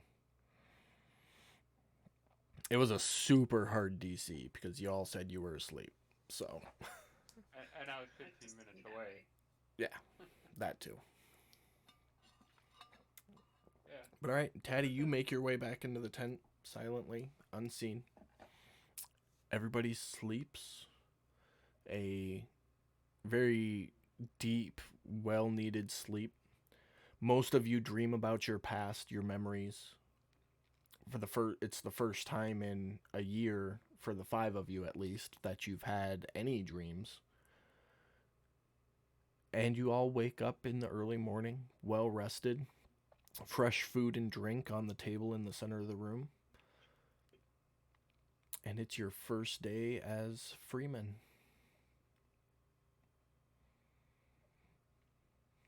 It's gonna get up, stretch, head over to the middle of the tent, start eating. Wait for everybody to join. I'll let y'all do convo. I gotta step away for 2 seconds. Otis will wake up and see Taddy at the table and just kind of walk over and just, hey, good to see you, bud. Yeah. You morning. just sit down.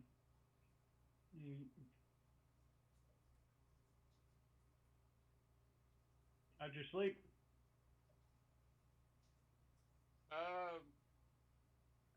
Weird. Honestly, I mean, all these thoughts of responsibilities that have been left behind for this past year have haunted me a little bit. But at the same time, there was a feeling of I'm whole again. So Well, that's good. yeah, Good. I think we all had a little bit of something we lost, but feeling whole's got to be a good thing.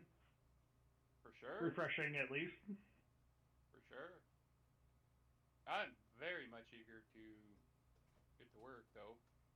So hopefully these other sleepyheads won't last too long and come join us soon. I kind Yeah. of, Gal's gonna kind of like jolt awake and have like a silent gasp, and then kind of just like shake herself out of it, and then kind of like come over to the table and quietly join everybody with a quiet like, "Good morning." Morning. Welcome, sleepyhead. How did you all sleep? Anybody else feeling weird about having their memories back? Eh, I wouldn't necessarily say weird, but I feel whole again. And a little ticked that I'm not doing what I'm supposed to be doing. But, you know, it is what it is. Yeah. I feel conflicted. You know, before we got our memories back, I wanted them back so badly. But now it kind of just, now that I know, it makes me, I don't know, complicated feelings. Yeah. Like I wanted I something feel ya, so man. badly, and now that I have them, it's like, can't tell if I'm happy or sad. I'm just pissed. I ain't gonna lie. I'm just pissed. Yeah, what's going on with you? Mm, Anything you want to share? well, prior to this whole year-long excursion, I was working on collecting funds. And I have somebody depending on me to collect those funds. and they've been sitting there waiting for me for a year with no message because I had no recollection of them. So, yeah. Sooner we get back to work, the better. To someone you cared about a lot. Very much so. Yeah.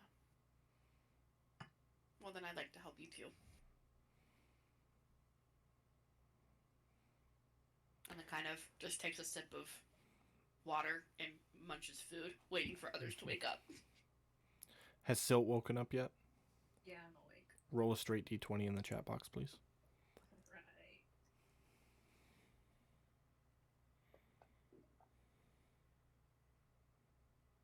Okay. It's either good or bad. That's not bad. You know what it does. No issues. But roll a d4. What's the number cutoff? If you click on the description for Tempest, it'll be listed there. Your description for all that. Okay. I want to keep it a surprise for everybody. But as you wake up, Tempest will whisper into your mind, be like, I need a little more drink. If you could please help me out, Silt. Sure. So I'm gonna shove some food in my mouth and go back to my bucket. Dip my whip. It tastes so good. Dip my whip. Hashtag name of your porno. Sorry. I mean, if you were gonna say it, I was gonna say it.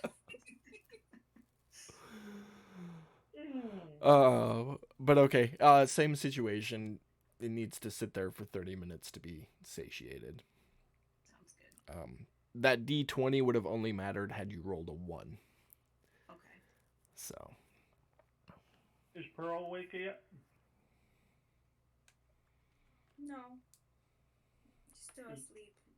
Is there any fruit at the table? Oh yeah. It's a full breakfast buffet thing going on. What time is it? Still pretty early. Probably like 8 o'clock. I mean, you all slept in a little bit compared to when you were slaves, but you know, it's like 8 o'clock. The sun's been up for a little bit. Otis is gonna grab an apple or a piece of fruit and throw it at Pearl. And be like, get up, sleepyhead. Make a dexterity check. Is that just double click the dex ability? Yep. Well, that sucked. You miss. You completely miss. You're just gonna be like, I kind of look over at Otis and kind of smack him across the shoulder. It's like, shh, let her sleep. We've all worked so hard. We've been asleep forever. This is probably the first rest that she's probably had. yeah. Just kind of shrug it off. So I gotta ask Pam, how are you sleeping? Are you like sleeping like this? I can't see. Hold on, I gotta pull this up and see Am I this. sleeping? No, I'm not sleeping Okay. like this. Just asking. So comfortably. You're sleeping comfortably. Got it. I'm like, yeah, like cozy. Like she's just Okay. Just cozy. Sleep. I'm just messing with each of you a little bit to kind of force opening up. Because I think it's fun. But okay. Continue. So who all it's At least Kit and Pearl are still asleep at this point, right? Awake. Okay. Yeah. Kit is awake. She's just outside the tent. It's just Pearl. She's sleeping like the dead over there. Everybody else is still awake. You say Kit was outside the tent? Yeah, she's just chilling outside, sitting on the ground. Kit, you noticed when you went outside the tent that the start of the festival is today, and I don't have my notes up because I'm a horrible DM right now. Do do do do do.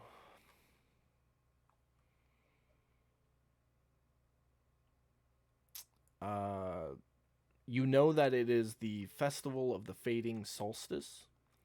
It is a week-long festival that at the end of which starts a month of nighttime. Kind of like what happens in Alaska, the month of dark. Something similar to that happens here. But you can see that like people are out, they're setting up tents and, or not tents, but like displays and whatnot, because later today that festival is going to be in full force. So everybody is out, everybody is moving, everybody is preparing, and unless you want to do anything else, you're just watching them all go to work. Y'all watch them all do their thing. Okay.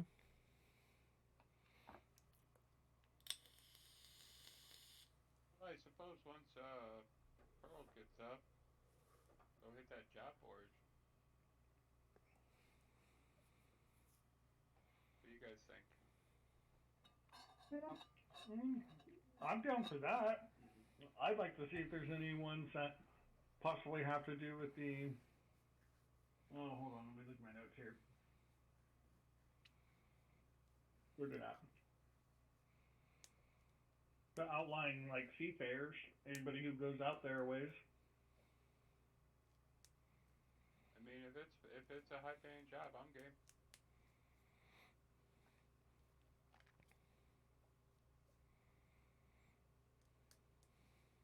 I'm up for that. Silt, any objection? Are you all still in my employ eventually when we are able to finish the job? I mean, you employed me to do a job, so if I haven't completed that job, I would say that yes, I still am. But you get my ass arrested again, we're gonna have words. You would all recall as well that the job she hired you for paid north of 200 gold pieces each upon successful completion. I mean, That's what your memory serves.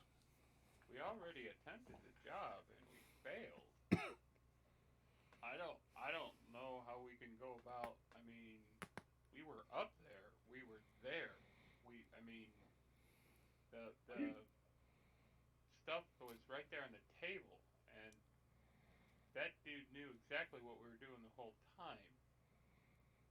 I mean, I'm not trying to beat my head against a wall to expect a different outcome here. I mean, we didn't fail. We just haven't succeeded yet. I mean, I would kind of think being in jail for a year kind of implies failure.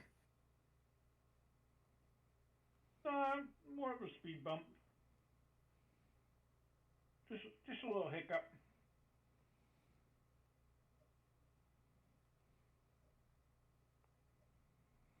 Maybe find out more information on our target?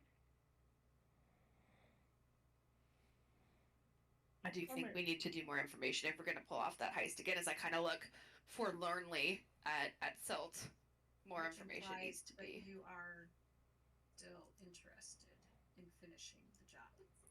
Yes. Is that to everyone? Yes. A job is a job is a job. Payment upon completion, and I think it's important to stick to my word. So I want Very to help. good. Then we should go get other jobs first so that I can make some money.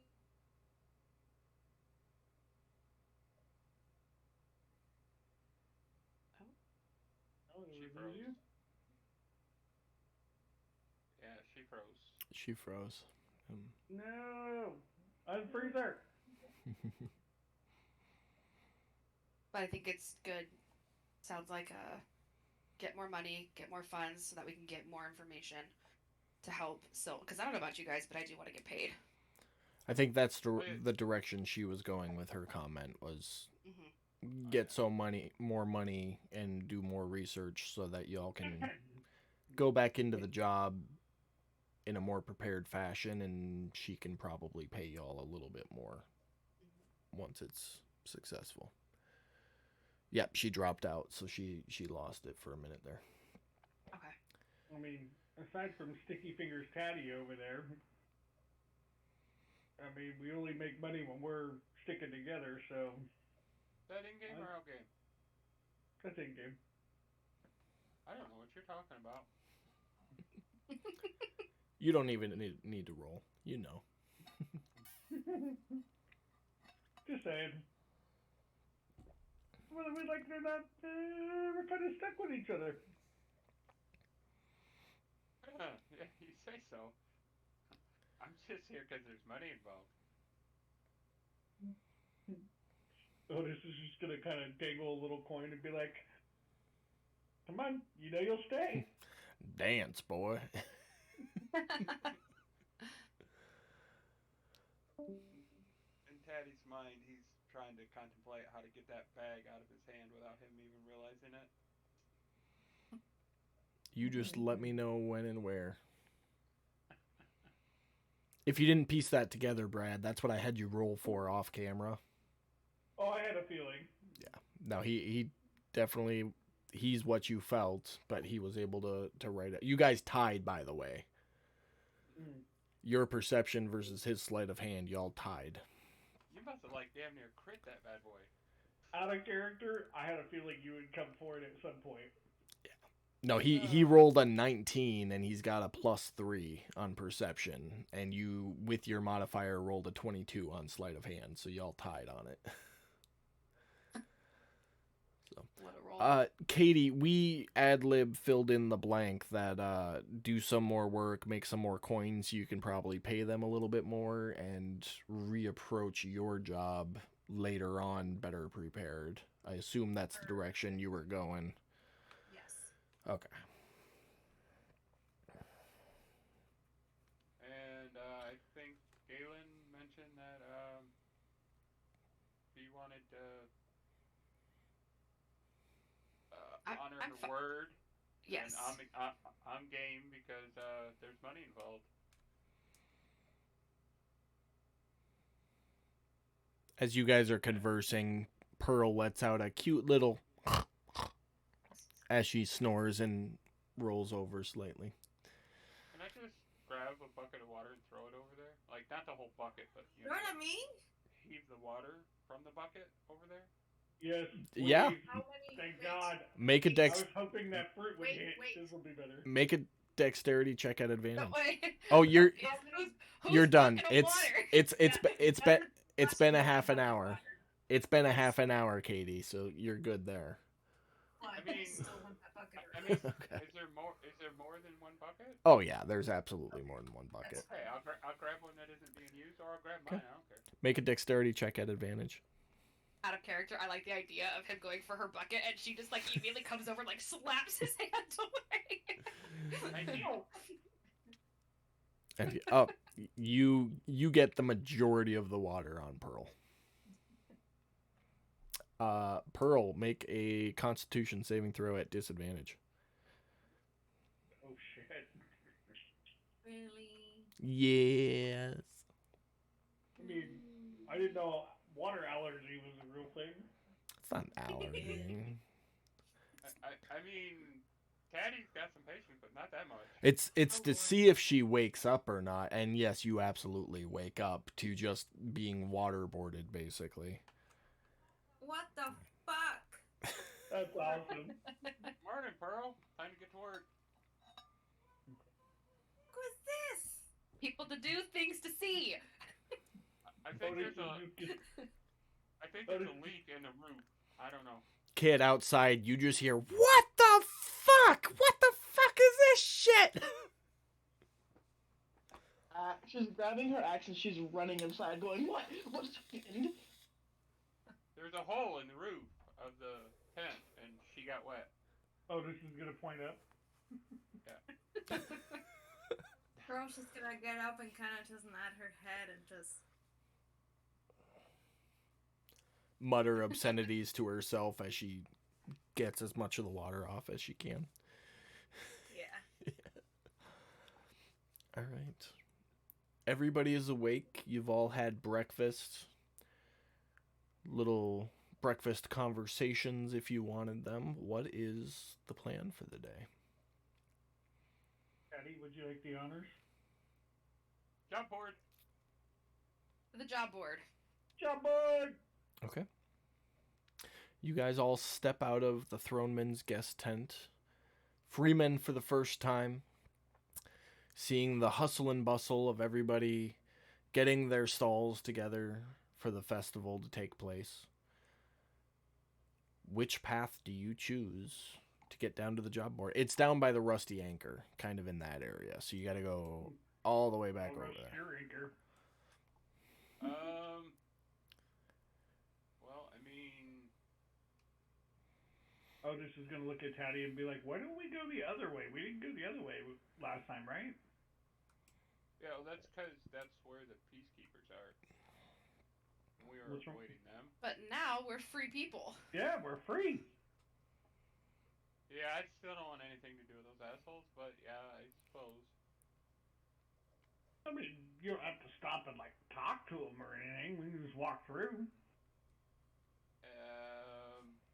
Yeah, but isn't DM? Correct me if I'm wrong, but there isn't a direct path to the Rusty Anchor section from the Academy section, is there? No, there's no direct path no matter which way you Which go. way you take. We gotta take a boat either way. However, you would know that traveling this way is a more common route than traveling this way. Because people typically try to avoid the Shadow Fae. Yeah, but I don't care about that. There you go, Taddy. But people. Is that? Can we make a stop where we left that dinghy and see if it's still there? You Hey, can don't be talking about my dinghy like that. certainly No, try. I'm just saying. Essentially, we took somebody's dinghy last night, and if we can keep it, I mean. Ooh. You know what? I'm kind of borderline on this, but I like where you're going with it. I slightly saying. approve of sticking fingers Taddy right now. I mean, it would be nice to have our own dinghy, and we already took one last night, so why not just keep it if it's still where we left it? You know, all this talk about dinghies has gotten me excited. I'm gonna step away from Otis. I don't know why you're excited about a dinghy, but If yeah. you guys all agreed and went to check where you left the dinghy the night before, it's gone. Oh, damn. Okay. Well, then I guess we're walking. Let's go. Are you Taddy, can going? give us another dinghy. I would prefer to not have to walk through the market after what we did yesterday. They're not gone yet, are they? They're leaving later today. Well, like we sabotaged their boat. Yeah. Yeah, they're probably not leaving at all. But I they would weren't. prefer They to avoid weren't. the market. They weren't planning on leaving until this evening. I mean, it looks like there's a path through the center. We get across on the corner of the shadow. Oh no, you guys would know that you're not allowed through here unless you live or work on the mainland. People aren't allowed on the actual land. Oh, we'll work on that someday. Okay, yeah, let's walk. So you're going through the burrows past the academy this way? Yeah. Okay. I guess that's a route everybody wants to take so we can see something new. The job board is right here where I circled, just so you guys know. But you guys all begin walking east and then southeast. You notice the world over here is very, very different than the Shadow Fae and what you experienced yesterday. As you hit the first area, I'll put a circle up here. as you start to hit this area, it's a very residential area. It's a lot of like towering houses built upon houses. There's a lot of kids running around the street playing. There's families going to and from market stalls getting groceries. And that's really it. Like there's no commerce, there's no industry, it's just families. But as quick as you enter the residential area, you get out of it into this area here. And this section is completely industrial. This is, you're seeing gnomes and dwarves working metal in furnaces. You're seeing artificers and enchanters, doing things to make tools and weapons a little more proficient. You're seeing orders being filled. It's very, very industrial. You get through that area down to here, and it's much more elegant. The streets are cleaner.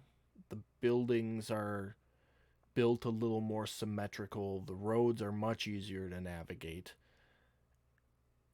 And you can definitely tell that like all these homes are lived in by people that either live or study at the Haven Academy, which is this big building right here.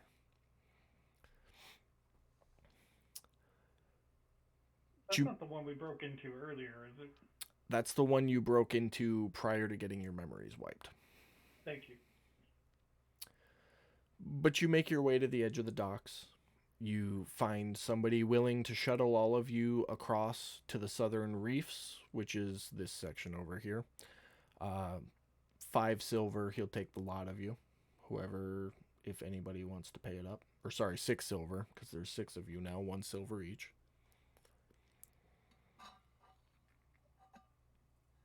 Look at Sil. No, yeah. I'll get 5 out and look Wow. and look at Kit for a second, and then slowly get a 6th out while still staring at Kit. Okay. Just go ahead and mark that off your inventory. But you guys make it over to the southern reefs and you walk your way through. It's very bustling, kind of gutturally. Definitely more lower class than the middle class you'd been experiencing through this area. And eventually you make your way over to the job boards. Job boards are cluttered with a variety of hiring dock workers, hiring inventory specialists, hiring miners, all sorts of stuff like that. But there is a handful of jobs that you all are able to pick out, and I will make that link shareable so you all should be able to click on it now. The first one you notice, It's there, but it's not coming up.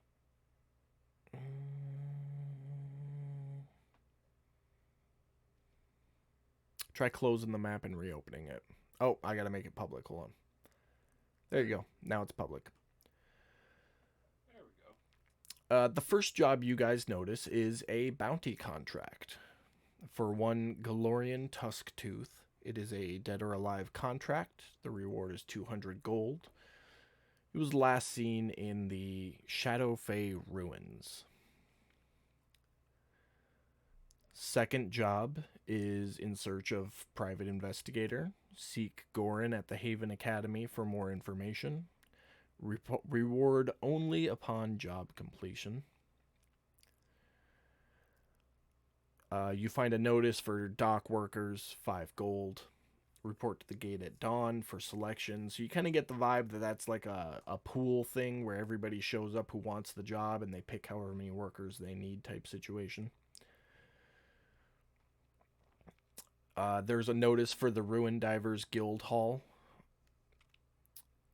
with a request that if you're interested, you may apply. The recruitment notice for the Watchers is posted. states you need a victory medal from the pit, and then to report to the compound with that victory medal to be evaluated for consideration. The pit, was that what we were fighting in slaves? It was, but as slaves, you don't earn a victory medal. You have to be Damn it. entered as a freeman. And not the Morgan type.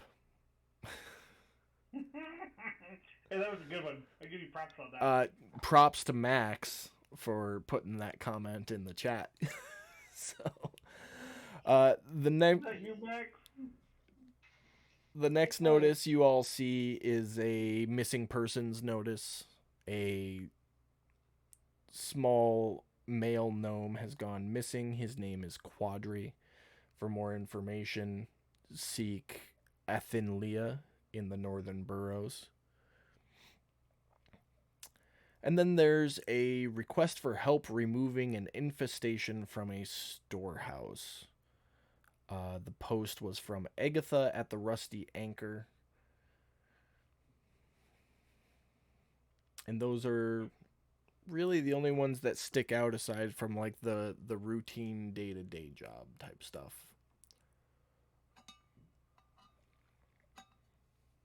Well, I mean, And I'm sorry, I forgot one more notice. Not acceptable. last minute, they're just now posting it. We're actually watching Yeah, the guy. you're- do it. Yeah, the guy's You- coming up and like getting ready to nail it on the board. Exactly. Yeah. Read all about it. Extra, extra.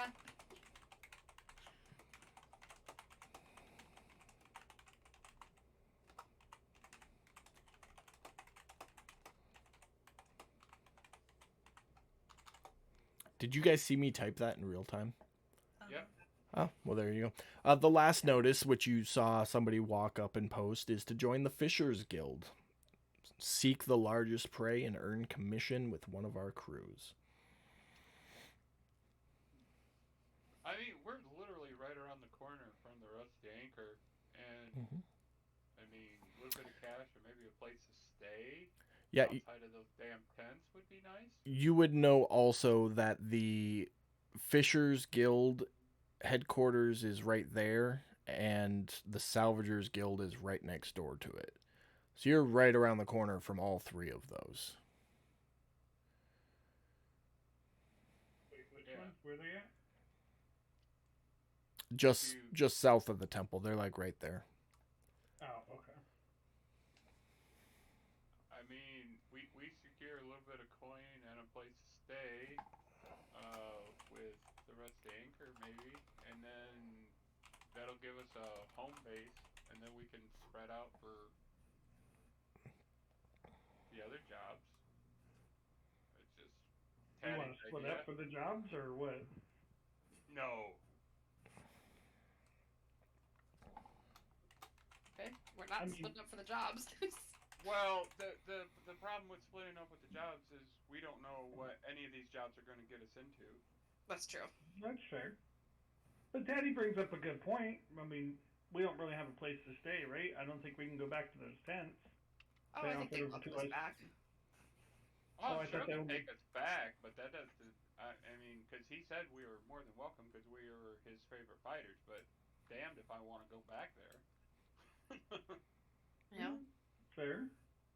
I done spent a year in cages, and I mean, the only reason why I slept there last night is because it was somewhere to sleep.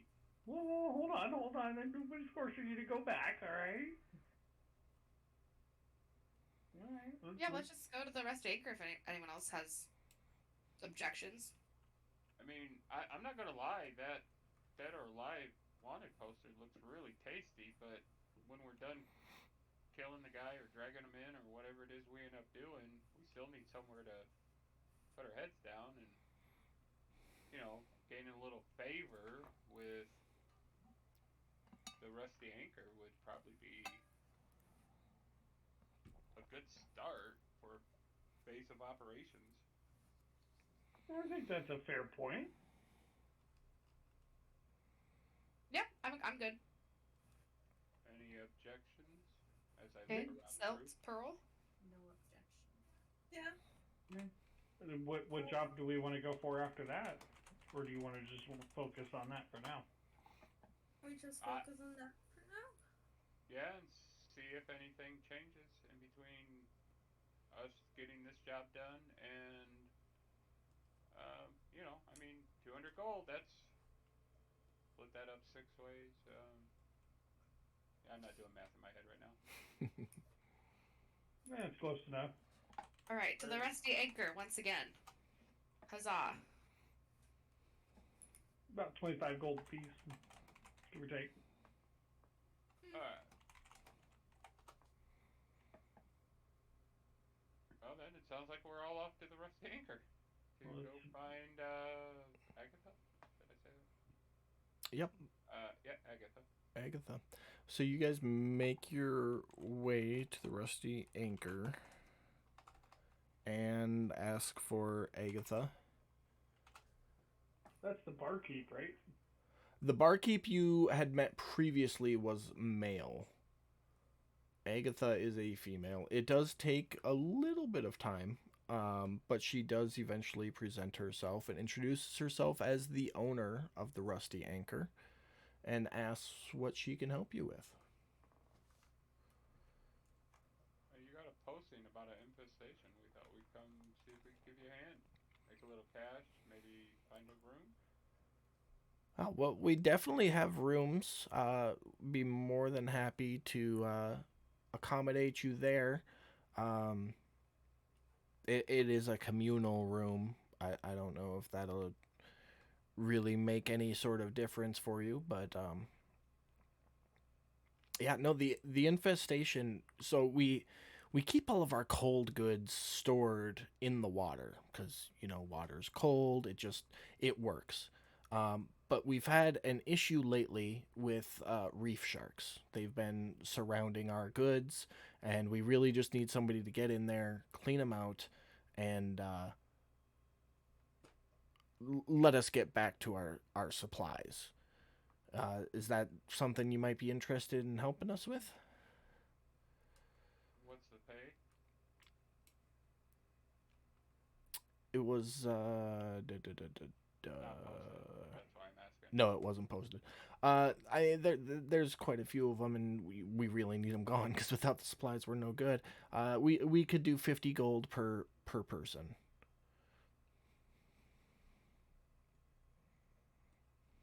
To start, any objections? Well, I would rather find the small gnome or whatever it was than wrestle with reef sharks, but those were here. Well, Agatha, if we accomplish the job, can you guarantee 6 of those beds? If we need to lay our heads down somewhere? If you can successfully clear out enough reef sharks that would be able to get to our goods, then absolutely, I'd be more than happy to accommodate you with 6 beds on top of the routine pay. Just do note with this infestation, you will have to, get in and go under the water for however long it takes to handle the situation. Unless you want to keep coming back up for air, but that's something to note. Ooh, yeah, okay. Anybody have any ideas on how we manage to stay underwater long enough to do what we need to do? I mean, they gotta have some kind of, a little drinky drink or something like that, a little potion, something like Breathing that. Apparatuses, maybe? I don't know. Or yeah, breathing apparatus. That might be a good one. Well, there's always air bubble charms, of course. Yeah, I don't have any, of course, but those are an option. I'm sure you could find those over in the burrows just fine. There's plenty of alchemists who concoct water breathing potions. Probably find them over there. They're usually not on the cheaper side though, and kind of dangerous to get the supplies for them. They usually run about 100 gold each. Alright, well, still, I know that you don't like the water. Getting in the water of my own free will, I'm just gonna put it that way. Yeah, but I mean, No bugs. we gotta start somewhere. Yes, I will go find a different job. You lot can do this if you want. Am not. I'm not going to do it. Against her will, so I let her sink in water, so I can just grapple her and then take her down with me. I You don't. could do that. You will not make a friend that way.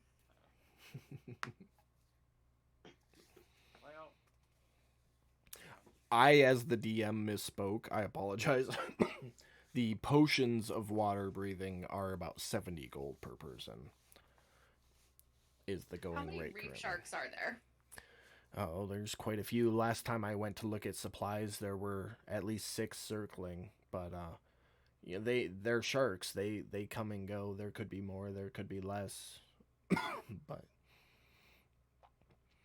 if you can, if you can take care of what's there long enough for us to get our supplies, that's really all we need. well, can you at least stand guard over the edge of the water silt while the rest of Yes. us go in and handle it? I can do that. Yes.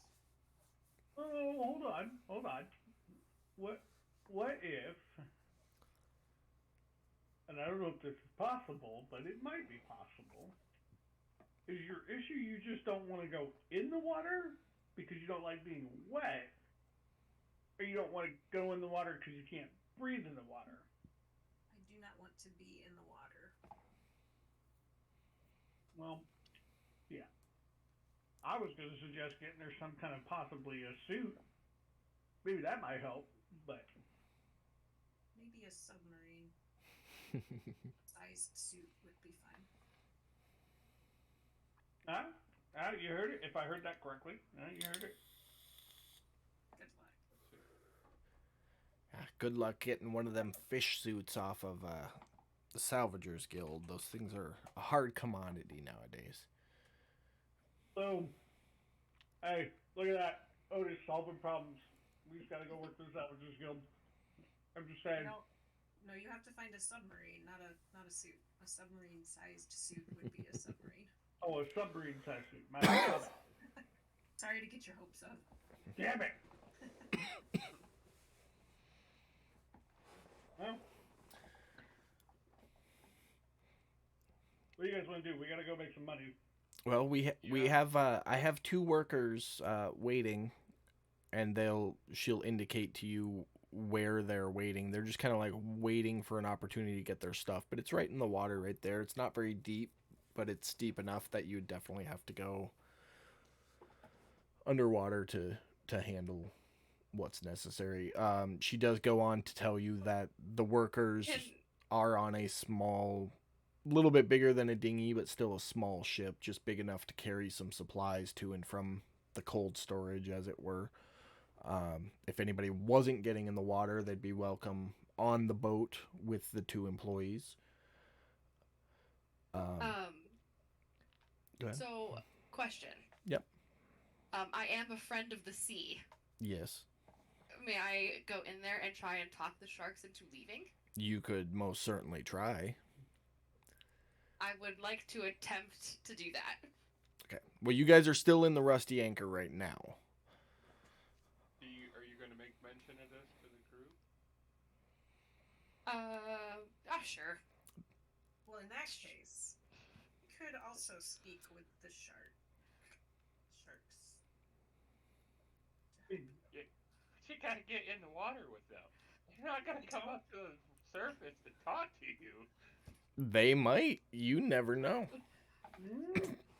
Diplomacy may be an option if you have the necessary stuff to make it happen. I mean, maybe they'll even bring us back some fish. Don't cats like fish? I mean, if it secures our base and gets some coin in our pockets, yeah, let's go try it. Hey, I mean, I was more thinking stabby, make some, Stabby, make some coiny. yeah, but, whatever. Cool. Yeah, let's go talk them out of it. Let's go talk some sharks out of it. I mean, I'm just trying to think of a simple way we can get some money here and, like, get to the next task. Abby I just guess. wants to assassinate some people. People, things, whatever. I mean, it all puts coin in the pocket. Okay, so I guess I'm gonna jump in the water. Well, let's walk there first. Yeah, you gotta Okay. get over there first. I wasn't sure. So you guys are taking the contract then? Yes. Okay. Yeah, Hold on one second. we got two people who want to talk some sense into some sharks. So yeah, why not? I never said I wanted to talk sense into sharks. I'm Two. very persuasive. Silt and Gallon. Those two. Oh, gotcha. Yeah. Okay. They both want to talk some sense to the sharks. Yeah. So you guys make a handshake deal. And you all make your way over to the edge of the docks. Where Wait, do we spit on that handshake deal? Because if we don't spit on it, it doesn't count. if you really want to, man. Just saying, I'm getting my hand up in there first before Otis decides to spit. Yeah. All right, give me 1 second. I'm messing with some stuff here.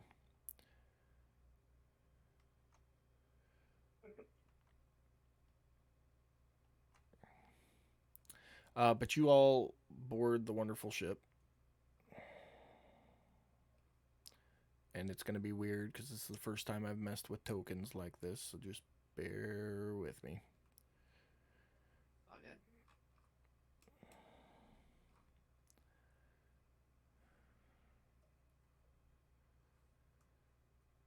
All right. Don't move your tokens. Okay. Because if you move your tokens, it's going to cause me problems. just so you know, I'm not trying to move my token. I'm just trying to move my damn screen. All right. For whatever reason, it's not letting me move the damn screen. Yeah, it's being weird. I've never worked tokens like this before, so it's causing me problems. So if you have your toolbar open, there should be a zoom to fit button. God. If you Yeah. click on that should help. I just got that. That works. Ah. Stop it. Somebody keeps doing stuff. Yeah, I'm literally trying to drag the screen and it's not And letting I am me. too.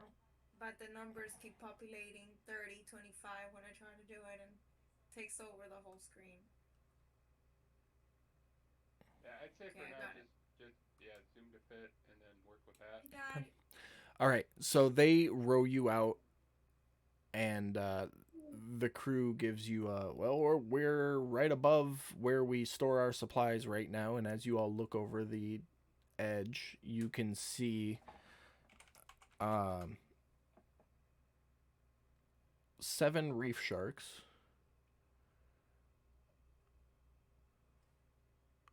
swimming around the water, and it's 2 human workers on board the vessel with you.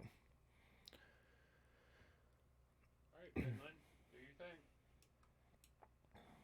What did you call her? Before she does that, can I cast Bardic Inspiration on Gallon? You absolutely can. Yay! So it's not a spell. So the way Bardic Inspiration works is you play a song to inspire them for the next 10 minutes. If you receive a Bardic Inspiration within the next 10 minutes, you can add whatever the inspiration die is. It changes based on the bard's level to an attack roll, a saving throw, or an ability check. And you have to choose to add that. You can choose to add that at any point. So if you decide to roll a persuasion roll and you roll say a 6, then you can choose to add the D6 Bardic Inspiration die that she is giving you right now. Cool. I would like for Bardic Inspiration a metallic, like, sea shanty. That's up to the bard. Yeah, that's entirely up to the bard. So. Do you take Listen. request? She wants to sing the Bend and Snap. It's Okay. a snap. Hilarious. Yeah, it's from the Legally Blonde musical. Oh my God, Max, you just totally went out of character. You just totally went up her league right there. I love it. I'm down. Do I just like receive it, or do I have to like roll to receive? Nope. When she inspires somebody, you just straight receive it. I Above the that's awesome. table, real quick, Katie, you have access to all of your once per day stuff now. Okay. Do I do anything? You just have to declare it. Okay. And it's a touch thing, so if you don't do it on yourself, you have to declare who you do it to. Well, of course I'm going to do it on myself. Okay. And that lasts for 10 minutes. Okay. I will declare. Oh, sorry. I was also going to whisper to my whip. It's time to speak with some sharks, friend. Oh, I'm just happy to be back into the groove of things. Let's do something. I'm assuming that goes double for me there, boss. Huh? The abilities that I had to keep under wraps because of my memory loss. I get all that stuff too, I'm assuming, when you said that to her. Oh yeah, you guys are 100% fully aware of everything you are and everything you have now. Okay. That all came back with your guys' memories. Okay, that's what I think. Otis, to answer your question, I call her Fin Slim because she's got fins on her ears. Got it. Love it. Yeah. Before Gallon jumps in the water, right before she jumps in the water, Otis will lay his hand on her shoulder and cast guidance. Give her some help real quick. Okay, go ahead and drop that on her because you have something to drop. Yeah. That's good for 1 minute. Yeah, it'll be like a real quick thing, but. Are you getting in the water, Becca? Yes. Okay. Any particular spot you want to jump in? I'll do it for you because of the way the token's working here. Right. I think we'll just go straight off of where I am, off the So, like- starboard side. Yeah. Head over to that first shark there in the middle. And Okay. I'd like to move over to the side of the boat where she went off. Okay. They're all about 15 feet below the surface. The water itself, it's like 30 feet down to the bottom. I'm gonna ready my short bow, notch an arrow. Okay. So just holding an attack in case things go south. You got it. Okay. All right, Gallon. So you jump in and swim kind of towards the shark. Okay, yeah, I'm gonna swim up to the shark, kind of like placating. Nothing, no harsh movements. And it says I can communicate out of character. I can communicate simple ideas to any beast that has a swimming speed. Mm-hmm. And it understands your words, but you have no special ability to understand it in return. Right. So I kind of like to communicate, like vacate the area, go find somewhere else to go. Okay. Feed. Make a persuasion check. Persuasion check, and let's use bardic inspiration on that. Okay. Well, you can also get guidance. Guidance. You'll get guidance no matter what. It should roll it automatically. You can wait until after you see what your roll is to use the bardic inspiration if you want. Okay, gotcha. Oh shit. Roll a d4. Mike, I wish you could see yourself on camera right now. So, a common misconception is nat 1s on ability checks don't necessarily mean that you automatically fail. It makes it extremely hard to succeed, but it doesn't necessarily mean you fail. So that being said, with your guidance, you're at a 4. Do you want to use the bardic inspiration? Do I only get to use it once, or is it for the next 10 minutes? You only get to use it once. You just have to use it within 10 minutes or you lose it completely. Screw it, let's use it. Okay, go ahead and roll a d6 then. Atta girl. No way, whammies, no whammies, no whammies. Fuck. 6. Okay.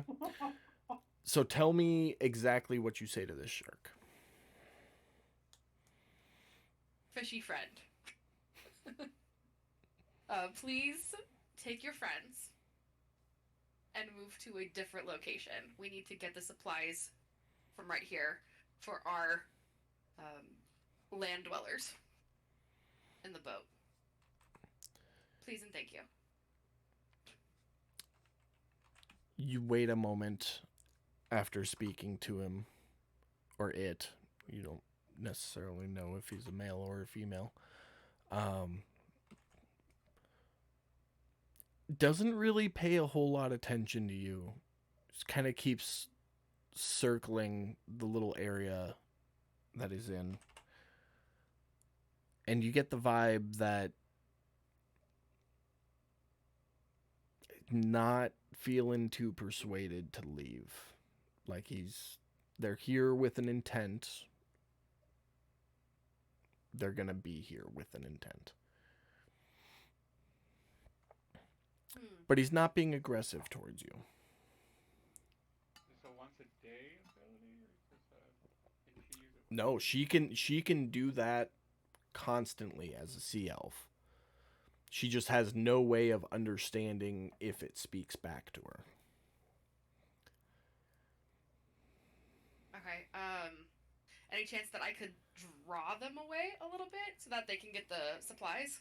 How would you plan on doing that?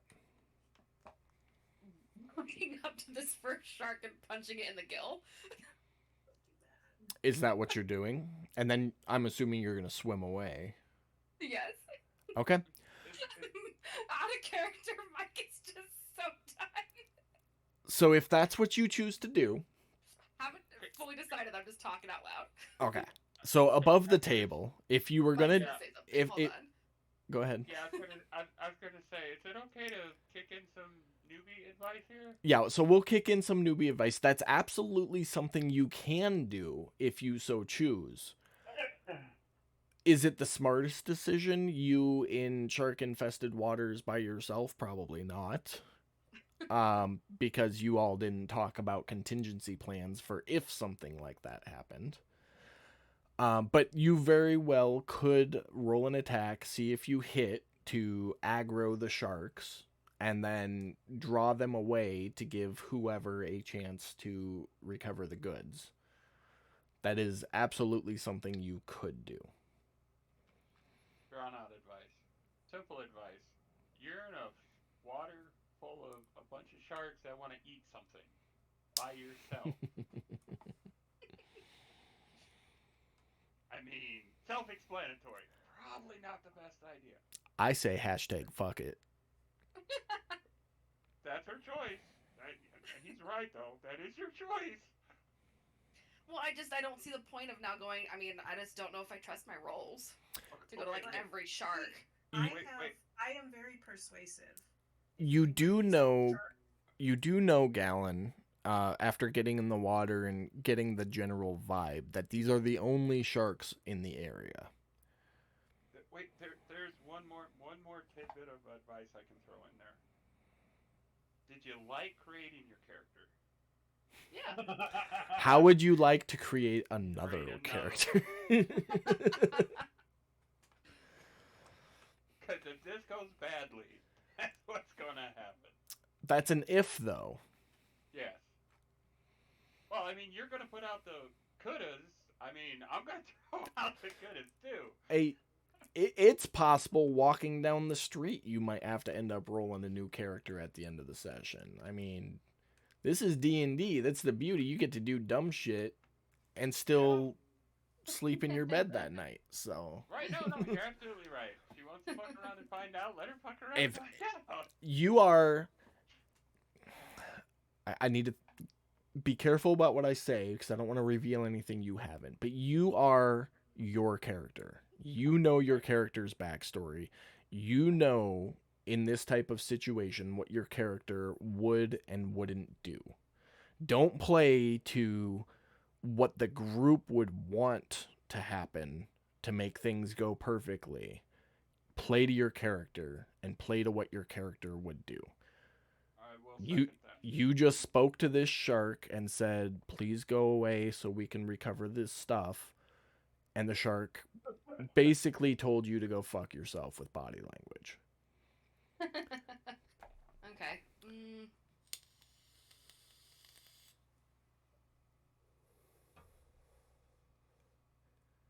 Okay, I'll return to the boat. Okay. Or can I try and convince them to come closer up to the surface? Yeah, make a persuasion check. Okay, let's do it one more time. If the persuasion check doesn't check out, I'm You done. don't have guidance or bardic inspiration. And what exactly do you say to the shark? Like, come up closer to the surface. And I'm just gonna. I don't want to like. I explained this to Brad like in his first session. I'll explain it to you. I was just gonna say your voice was ringing in my head. Yes, when you're in an RP situation in D&D, make sure you word what you're saying very, very carefully, because one wrong word. And then I get to have fun. Right. Right, I'll just say- I'm pretty relaxed on it though, because I know you're new, so.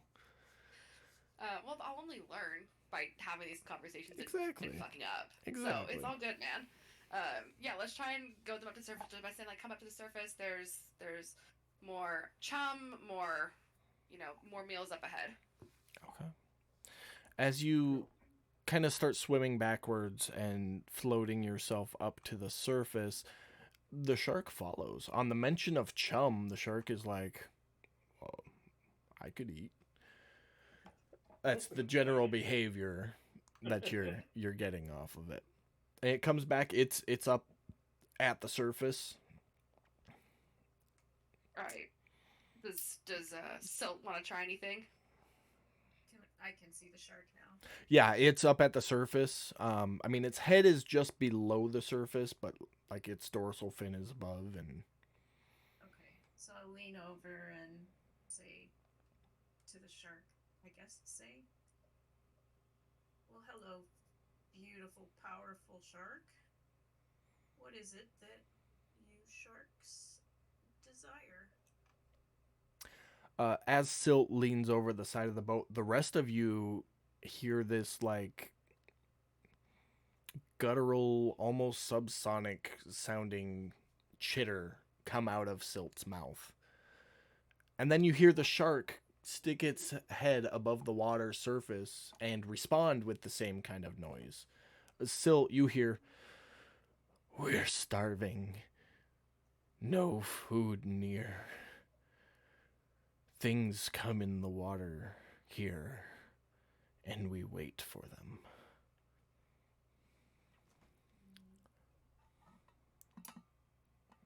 When did you start starving because lack of food?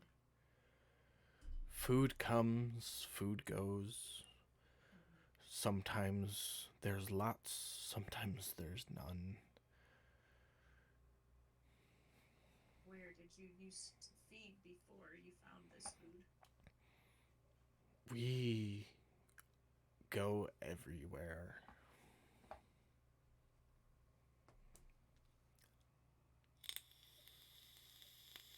And you like this food because it's easy? This food thinks they can avoid us. And you see him kind of like look over at one of the humans on his boat. This food is special to us. I'm gonna look at the human and point at the human and say, "This is food?" You're all food when we're hungry enough.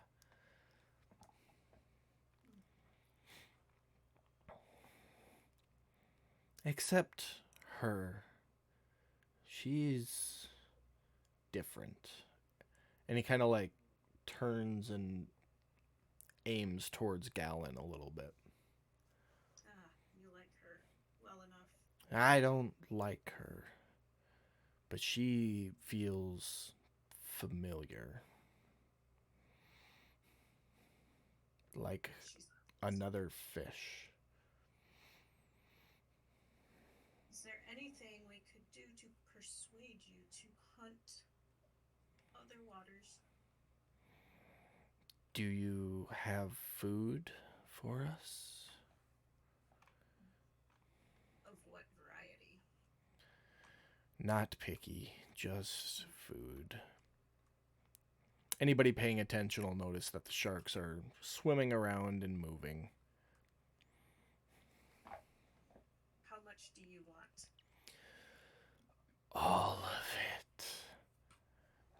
All of it. Okay, I'm gonna turn to the people in the group, the non-sharks. As you turn away, he dives under the water and kind of like swims a big circle.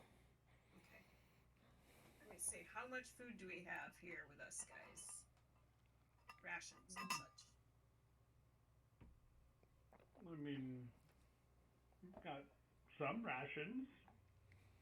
Well, the sharks are hungry, and they might leave if we feed them food. How much do we need to feed them? All of it. What is all of it? Look, I mean, I can give they've you got 4, small brains. I can give you 4 days worth of rations. That's all I can. Rations are, berries and random. They're not picky. Anybody proficient with it can make a nature or survival check. Am I efficient in everything? Yes, because you're technically at least half proficient in everything, so you can roll whichever you prefer of the two. I am proficient. Wait, you said survival, right? Either survival or nature, but you need to have at least a half gold star next to it. Oh yeah, no, I've got a full star. Okay.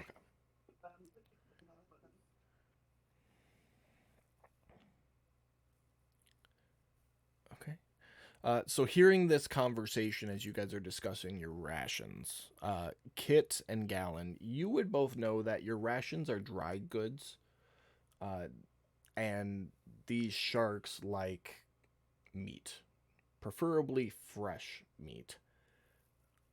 Probably not likely to be interested in like bread and cheese. I got an idea, guys. That's We are scary. not killing the people. Well, no, that was okay. My other thought. Bad Teddy. Bad Teddy. Just as you, I was like out of character. I was absolutely going there. Like we need to sacrifice the people. Oh yeah. Yeah. And I've Um, been eyeing them well- since the shark said something. Well, yeah, that was the first idea that came to mind. But then it dawned on me that we probably wouldn't get paid if we don't come back with these two. We And could just say, I do say that out loud, by the way, so that they can hear me. I don't care. But Savage. what if we negotiate with the inn owner to feed the sharks so that they will allow them to use their cold storage, and the sharks get fed on a regular basis and can guard the food storage for the innkeeper? That sounds very Ooh. diplomatic. should we try and pose that to the sharks first, since we're here? Yes. Yeah. Okay. Yeah. Cool. Man, that sounds like a good idea, honestly. Mm-hmm. I think so. I mean, it gets the sharks fed and it gets them their stuff, and all it's going to cost the inn is a little bit of meat every once in a while, so that the sharks don't eat the guys trying to get the cold storage. Yeah. Just for point of order above the table, Gallon, are you still in the water or did you say you got out of it? Still in the water. Okay. Gallon, could you fetch a shark again? Sure. I'll go back to the same one that we were just with. As you turn around, you catch out of the corner of your eye one of the other sharks. And he's not happy. he comes up and he takes a bite on one of your legs. You take 7 points of damage. It's kind of like a glancing, like he tries to grab and rip your leg while he's swimming. And he goes. At this point, I need everybody to roll initiative. Whether you go combat or not is up to you. But we're going to go initiative order. I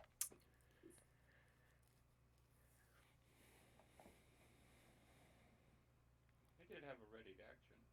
You did. If you want to take that shot against that shark, go ahead. Do I have the ability to say something? A couple words?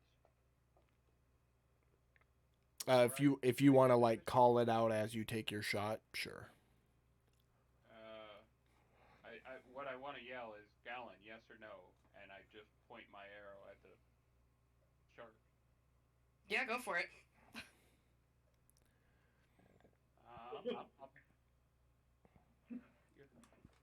Mike, your facial expressions are priceless.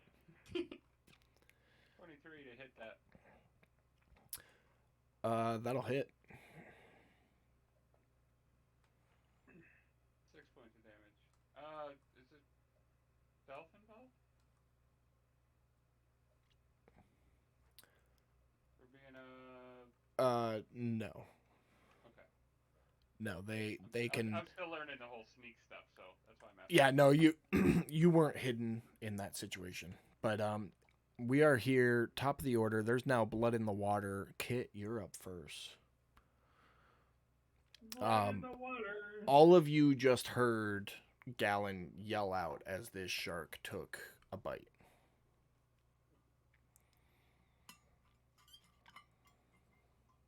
Gallon on top of the water or under it? Treading. Treading. So she's like mid-torso above the water and lower bits underneath the water. Close enough to the boat. If I reach down and grabbed her, could I pull her into said boat? Yeah. Gallon. I should try and do that. My next question is, Gallon, do you resist her trying to pull you out of the water? No. Okay. Kit, go ahead and make a strength check.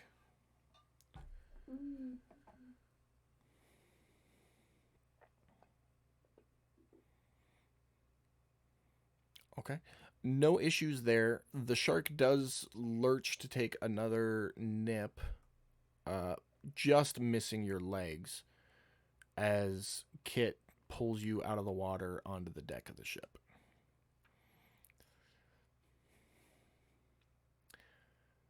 Do you want to do anything else, Kit? Let me see.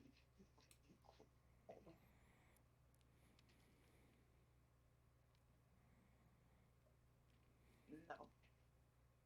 Okay. 3.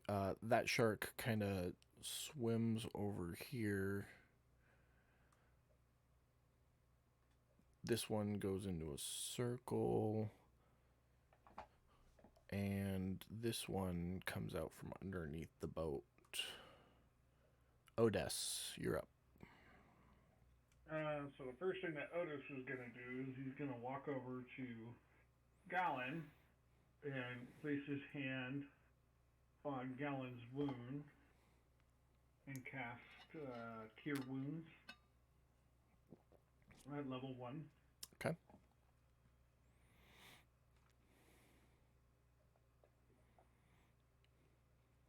Well, Beautiful. that worked out perfectly. You seal up all the bite marks instantly. Thanks. I look at Otis and say thanks. I just pat her on the leg and says, "You're welcome." And that'll be it for my turn. All right. The shark starts swarming on the blood in the water. Silt, you're up. Okay, first thing I'm going to do is yell out in shark, You should not have done that. Now you've brought the wrath of those above you down upon you. You'll probably all die. And Make an intimidation check.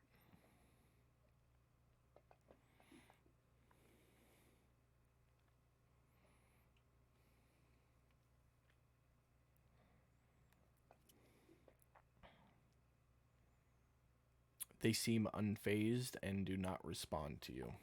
Everyone else, you hear that same like guttural, high-pitched squealing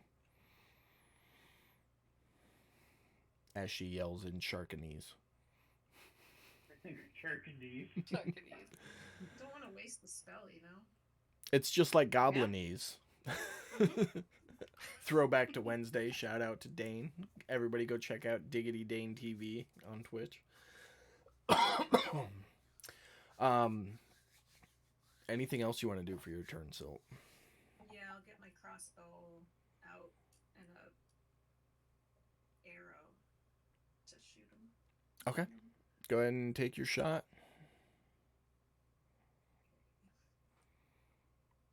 You should be able to drag and drop it on him normally, as long as you're not moving your token. I'll do your movements for you. Okay, I'm gonna go for this shark one here. That'll hit. Okey-dokey. 3 damage to it. And that's it for me. All right. Gallon, you're up. You got pulled out. Odess laid a hand on you. You feel your leg heal up, and as you look back up, you see Stilt lean over the edge of the boat, fire a crossbow round, and just graze one of the sharks Yeah, I'm where gonna, the dorsal fin meets the body. Yeah, I'm gonna take out my longbow. Okay. I'm gonna aim for Shark 1.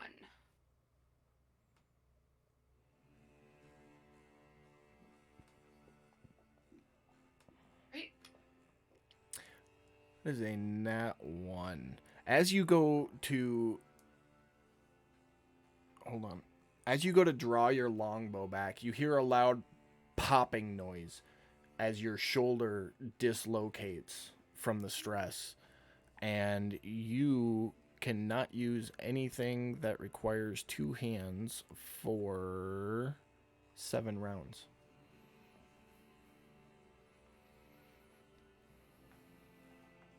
So your longbow is not an option for the next 7 rounds. Out of character, this feels really close to my real life. You guys don't know I'm a klutz, so this is pretty on track. Well, it's a random fumble table, so I did not design that. It came with the program. But that's what happened. Anything else you want to do? You still have your bonus action and movement if you want. No, we're good. Okay. Taddy, you're up. Okay,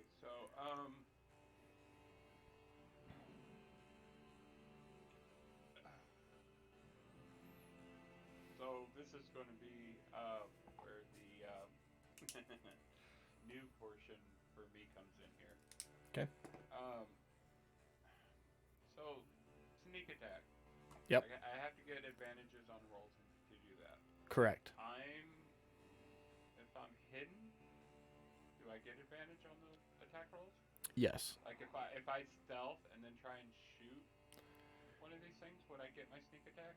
Yes. So as a rogue, you can bonus action disengage, hide, or dash. So you could use your bonus action to attempt to hide from a creature, and then pop out somewhere else and take a shot from a stealth position, assuming you pass a stealth check, and that will give you advantage on the attack. Okay, so then I would like to attempt to hide Okay. on the boat. How do you Hide. imagine you would hide?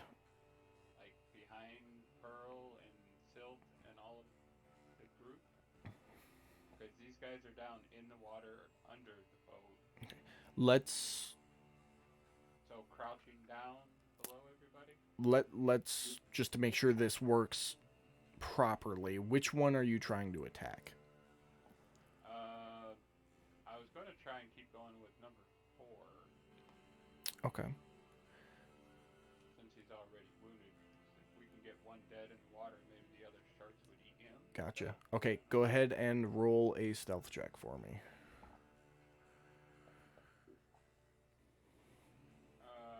Nat 20. Okay. 26. So you,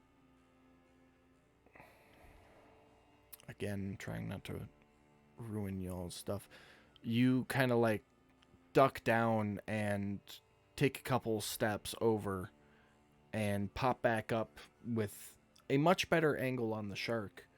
Go ahead and roll your attack, and you will get sneak attack damage. Do I have to turn these effects on before I do that? So you'll roll to hit first, Okay. and then you will drop the top sneak effect on yourself before you roll damage, but you miss. So if you had hit, you would drop the sneak attack damage 1d6 on yourself and then roll damage, and it'll add the sneak attack damage to it. Okay, cool, got it. That's how that Alright. works. Thank you. Yeah, but that will end my Okay. turn. And are you okay staying there, or did you want to move back to where you were? No, I'm going to stay right where I'm at. Perfect. Pearl, you're up. I'm gonna use my trident. There is nothing within range unless you want to throw it. I'm gonna throw it. Okay. Just a reminder to what happened in the pit. If you throw it, it will not come back. You will have to go get it. You know what? I'm gonna take the risk. Okay. Which one are you throwing it at? 3. Real quick, what's the range on the trident? I'm pulling it up right now. Is It's it 10 it's foot? it's 2060. Okay. Well, the reason why I'm asking is reef shark number 4 isn't that far from the boat. Is there a chance she might be able to reach it if she moved to the tip of the boat, so she could still use her trident without throwing it? Trident reach. So standard reach on a trident for melee attacks is only 5 feet. The thrown range is 2060. Okay. So I tried. Sorry, I'm You're thinking good. outside of the sorry. box. So, That's not gonna work. Pam, on your action tab next to trident, there's a sword. Yeah. Click on that sword until a bow appears. That's how you switch Got it. switch it from melee to ranged, and then go ahead and drop your attack on whichever one you want to attack. Before she throws, never mind. It does miss. Okay. You watch. Freaking token man. But your trident is now in the water just past the reef shark. It's not letting me do a draw thing. Okay. Can I jump and get it? Hold on, I just lost my whole map here. Go, righty.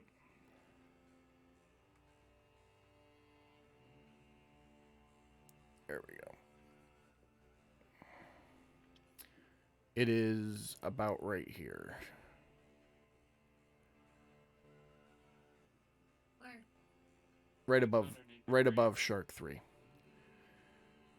And it's starting to sink. And you said you want to jump in the water and go try to get it? Yep.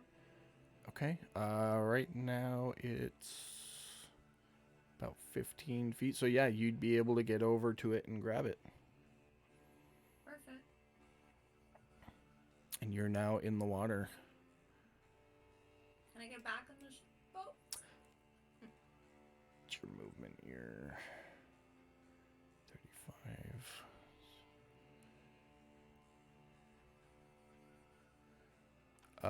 No. It was 15 feet down. You'd be able to get 5 feet back up towards the surface. You're still about 10 feet under the surface. And that's all the movement you have this round. Okay, cool. That's it. All right. Hearing the commotion.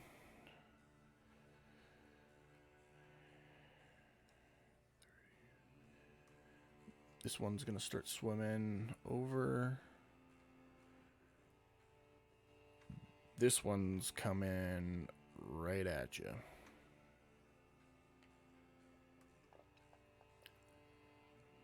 Misses.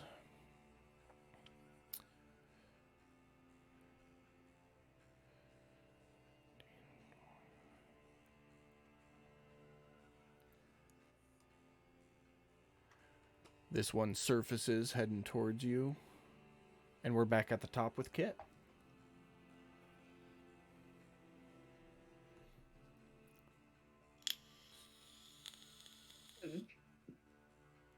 Sorry, I stuffed my face with pie right before. It's all good. Actually, used to be in at the top of the order. No, I'm really not. It's all good. What you got? We're 4 minutes out from end of session here, so we'll just do this one round, and then that's where we'll stop for the night. I'm gonna use one of my bardic inspirations on Silt. Okay. Drop that on Silt. That'll be your bonus action for the round. You still have action and movement. I'm going to. Hold on.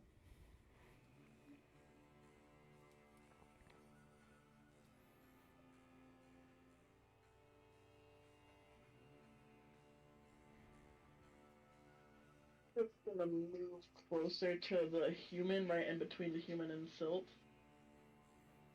And then that'll be my turn. So like over here? Yeah. Okay.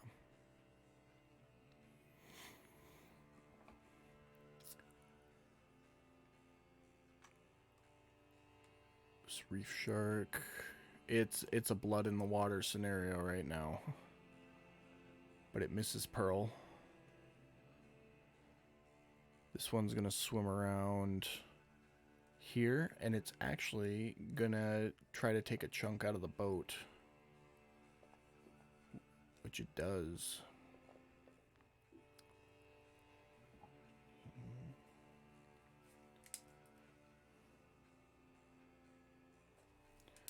Okay. This reef shark gets over here to take a chunk or try to take a bite at Pearl.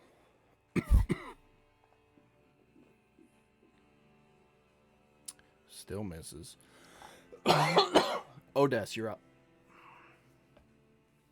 Oh, God. I put a lot of thought into this. I kind of have two options, and I'm not sure which one I want to do. Hypothetically speaking, Purple. if there was a really loud noise underwater, that would potentially cause damage to the shark, correct? I mean, the sharks have ears, so if you're talking like a thunder wave, it would affect them. Kind of where I'm going with it a little bit. And kind of guessed.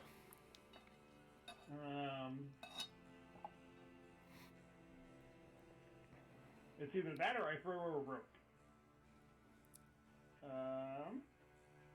see here. I'm not very good at tokens. Alright. Here's what I'd like to do.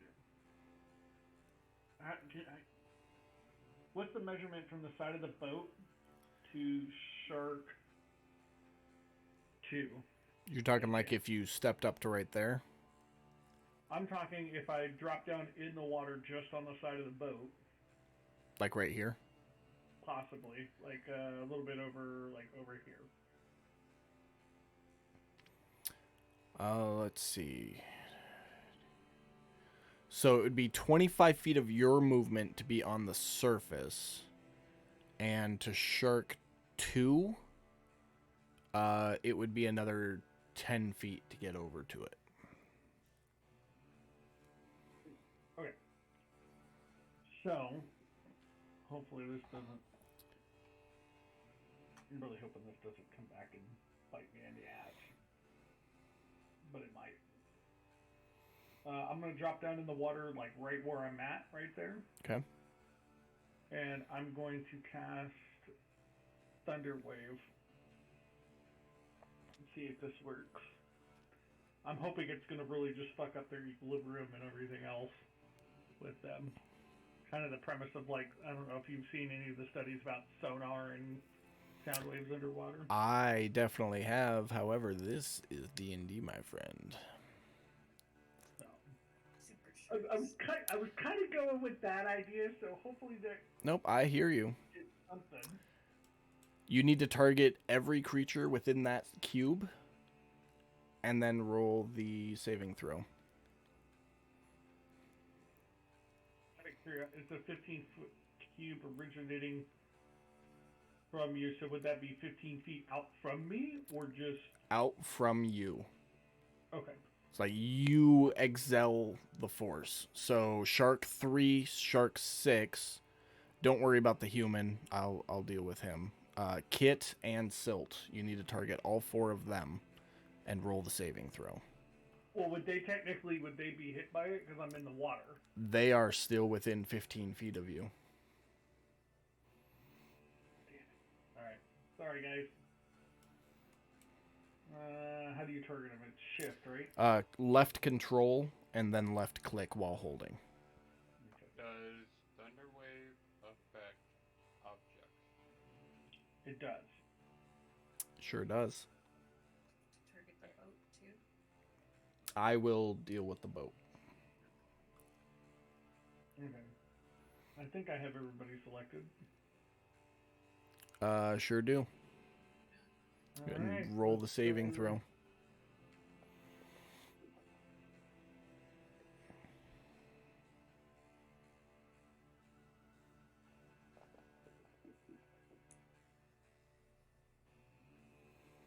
Looks like everybody succeeds.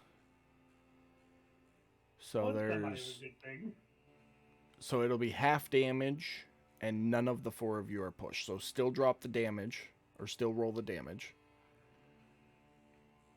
Is that just in the chat box? Just double click it. It might be a single click. Might be a single click, yeah. Alright, let me just... There we go. We'll just make sure it's half. Yep, it went half for everybody. Okay, so everybody took 4 points of thunder damage on that.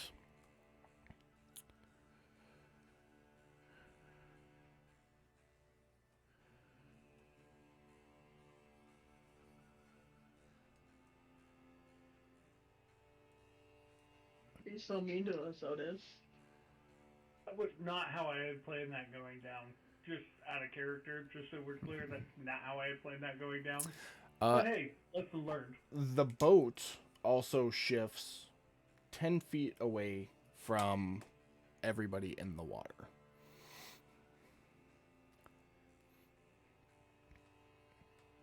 Anything else for your turn? That's all I got. It was a great idea, just poor execution. Well, why did the boat get pushed? Read the spell description. It says any unsecured object automatically gets pushed 10 feet away from the source of the spell. It's that last paragraph. In addition, unsecured objects that are completely within the area of effect are automatically pushed 10 feet away from you by the spell's effect. And there's a loud boom audible to 300 feet. So anybody within 300 feet of you just heard boom. Well, let's see if this works. It's either going to work or it's going to fucking come back to bite me in the ass. One of the two. Reef Shark 1's turn. He's got a blood in the water vibe going. He misses you, Odess. Silt, you're up. Okay. to get out another arrow. Snarl at Odes as I aim my crossbow at him for a moment.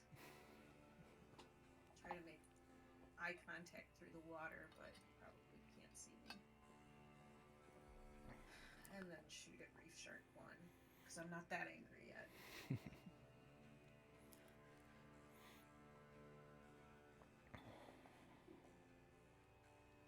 That's a miss. Inspiration, why you do that? Oh, you do have a bardic inspiration. You could add a d6 to that if you wanted to. Let's do that. Ooh. That'll hit. Okay. Nice. Another 3 points of damage. Another Okay. 3 points of damage. That's it for me. All right. Gallon, shoulder still dislocated.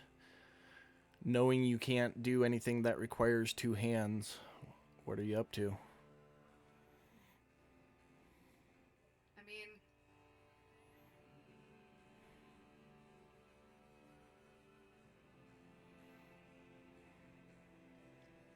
In this, technically I can still swim, right? yes. So in But, this, yeah.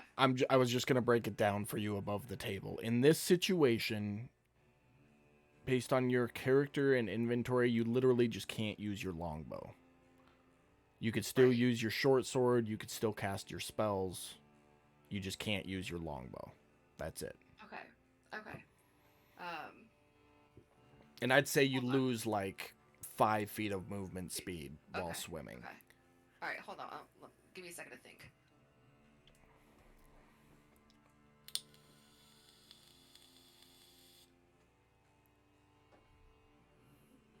Can I use an action to try and put my shoulder back into place? So your shoulder popped back into place. It's I'm just a just not matter using of time until you're able to function with it again. It's not like a permanent disability you need to get healed. It's just, Right. you know, even after Okay, you well- get your shoulder relocated, you're not going to be able to use it for a while. Okay, so I'm gonna jump in the water. And I'm going to try and help them out since they're farther away now.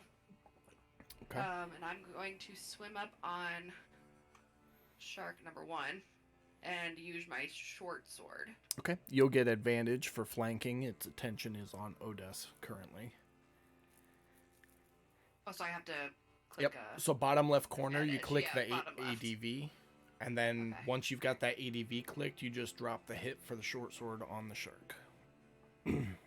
That'll hit. and then damage. 6 points of damage. Starting to look pretty rough. You got a pretty good hit there. Missing the gills that you were going for, because you know that those are essential. But it was a pretty solid hit to the torso. Anything else for your turn? No, hold off. All right. Taddy, you're up. Okay, so I'm gonna try and do the same thing that I did before. Okay. Gonna try and sneak down behind Silk and shift behind her and Kit. Which one are you attacking? I'm going for the Reef Shark number 4 again. Okay.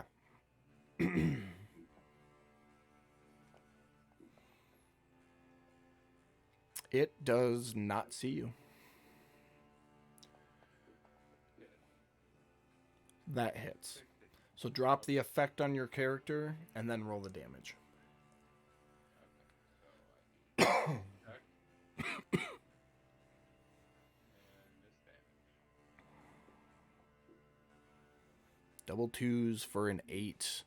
You see just a large pool of blood fill the water, and the body of the shark kind of floats to the surface, belly up. Yeah, I'm gonna yell out, "Eat that, you bastard!" Anything else for your turn? No, that'll be my turn. All right. Pearl, you're up. Can I swim back? you would take 3 attacks of opportunity and be able to get to... No, you'd be able to get onto the ship. But you'd take 3 attacks of opportunity doing so. Yeah, fuck it. Unless you wanted to use your action to disengage. That'd be great. Oh, wait, hold on. Because we're water. We got different rules now. You do not have a swim speed, so you'd be able to get halfway to the ship. But you'd be able to use your action to kind of like get out of the way in doing so. So you'd be able to make it to like there without getting hit. But that's it. That's cool. Okay.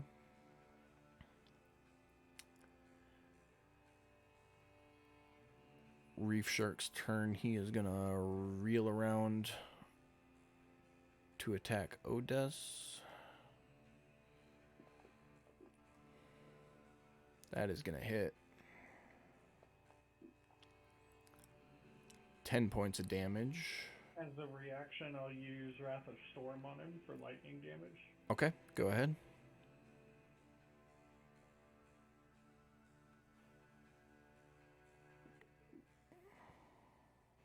Nice. That does it. Awesome. That's awesome. Cool. Oh shit. I thought there was a saving throw on that. Oh shit, there actually might be. Hold on. Yeah, there definitely is. Yeah, it's a dex save. Sorry, my bad. It's alright. Drop that save on him real quick.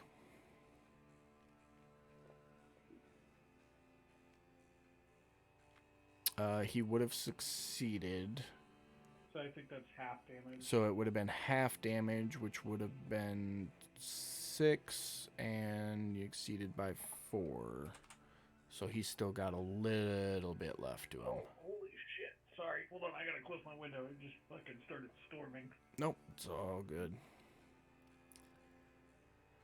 We're under flood watch where we live. Oh, lovely. Under snow watch. Window, 'cause that shit is... Reef Shark 2, aware of what's going on, is going to come over and take a chunk at the boat.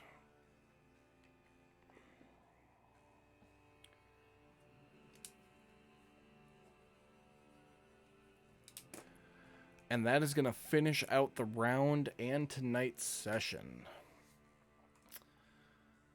That is it here, folks. Diplomacy did not work, unfortunately. But here we are. Here's where we'll pick up next week. A couple of bodies in the water, a couple bodies not in the water. Ship and bodies under attack. Memories back.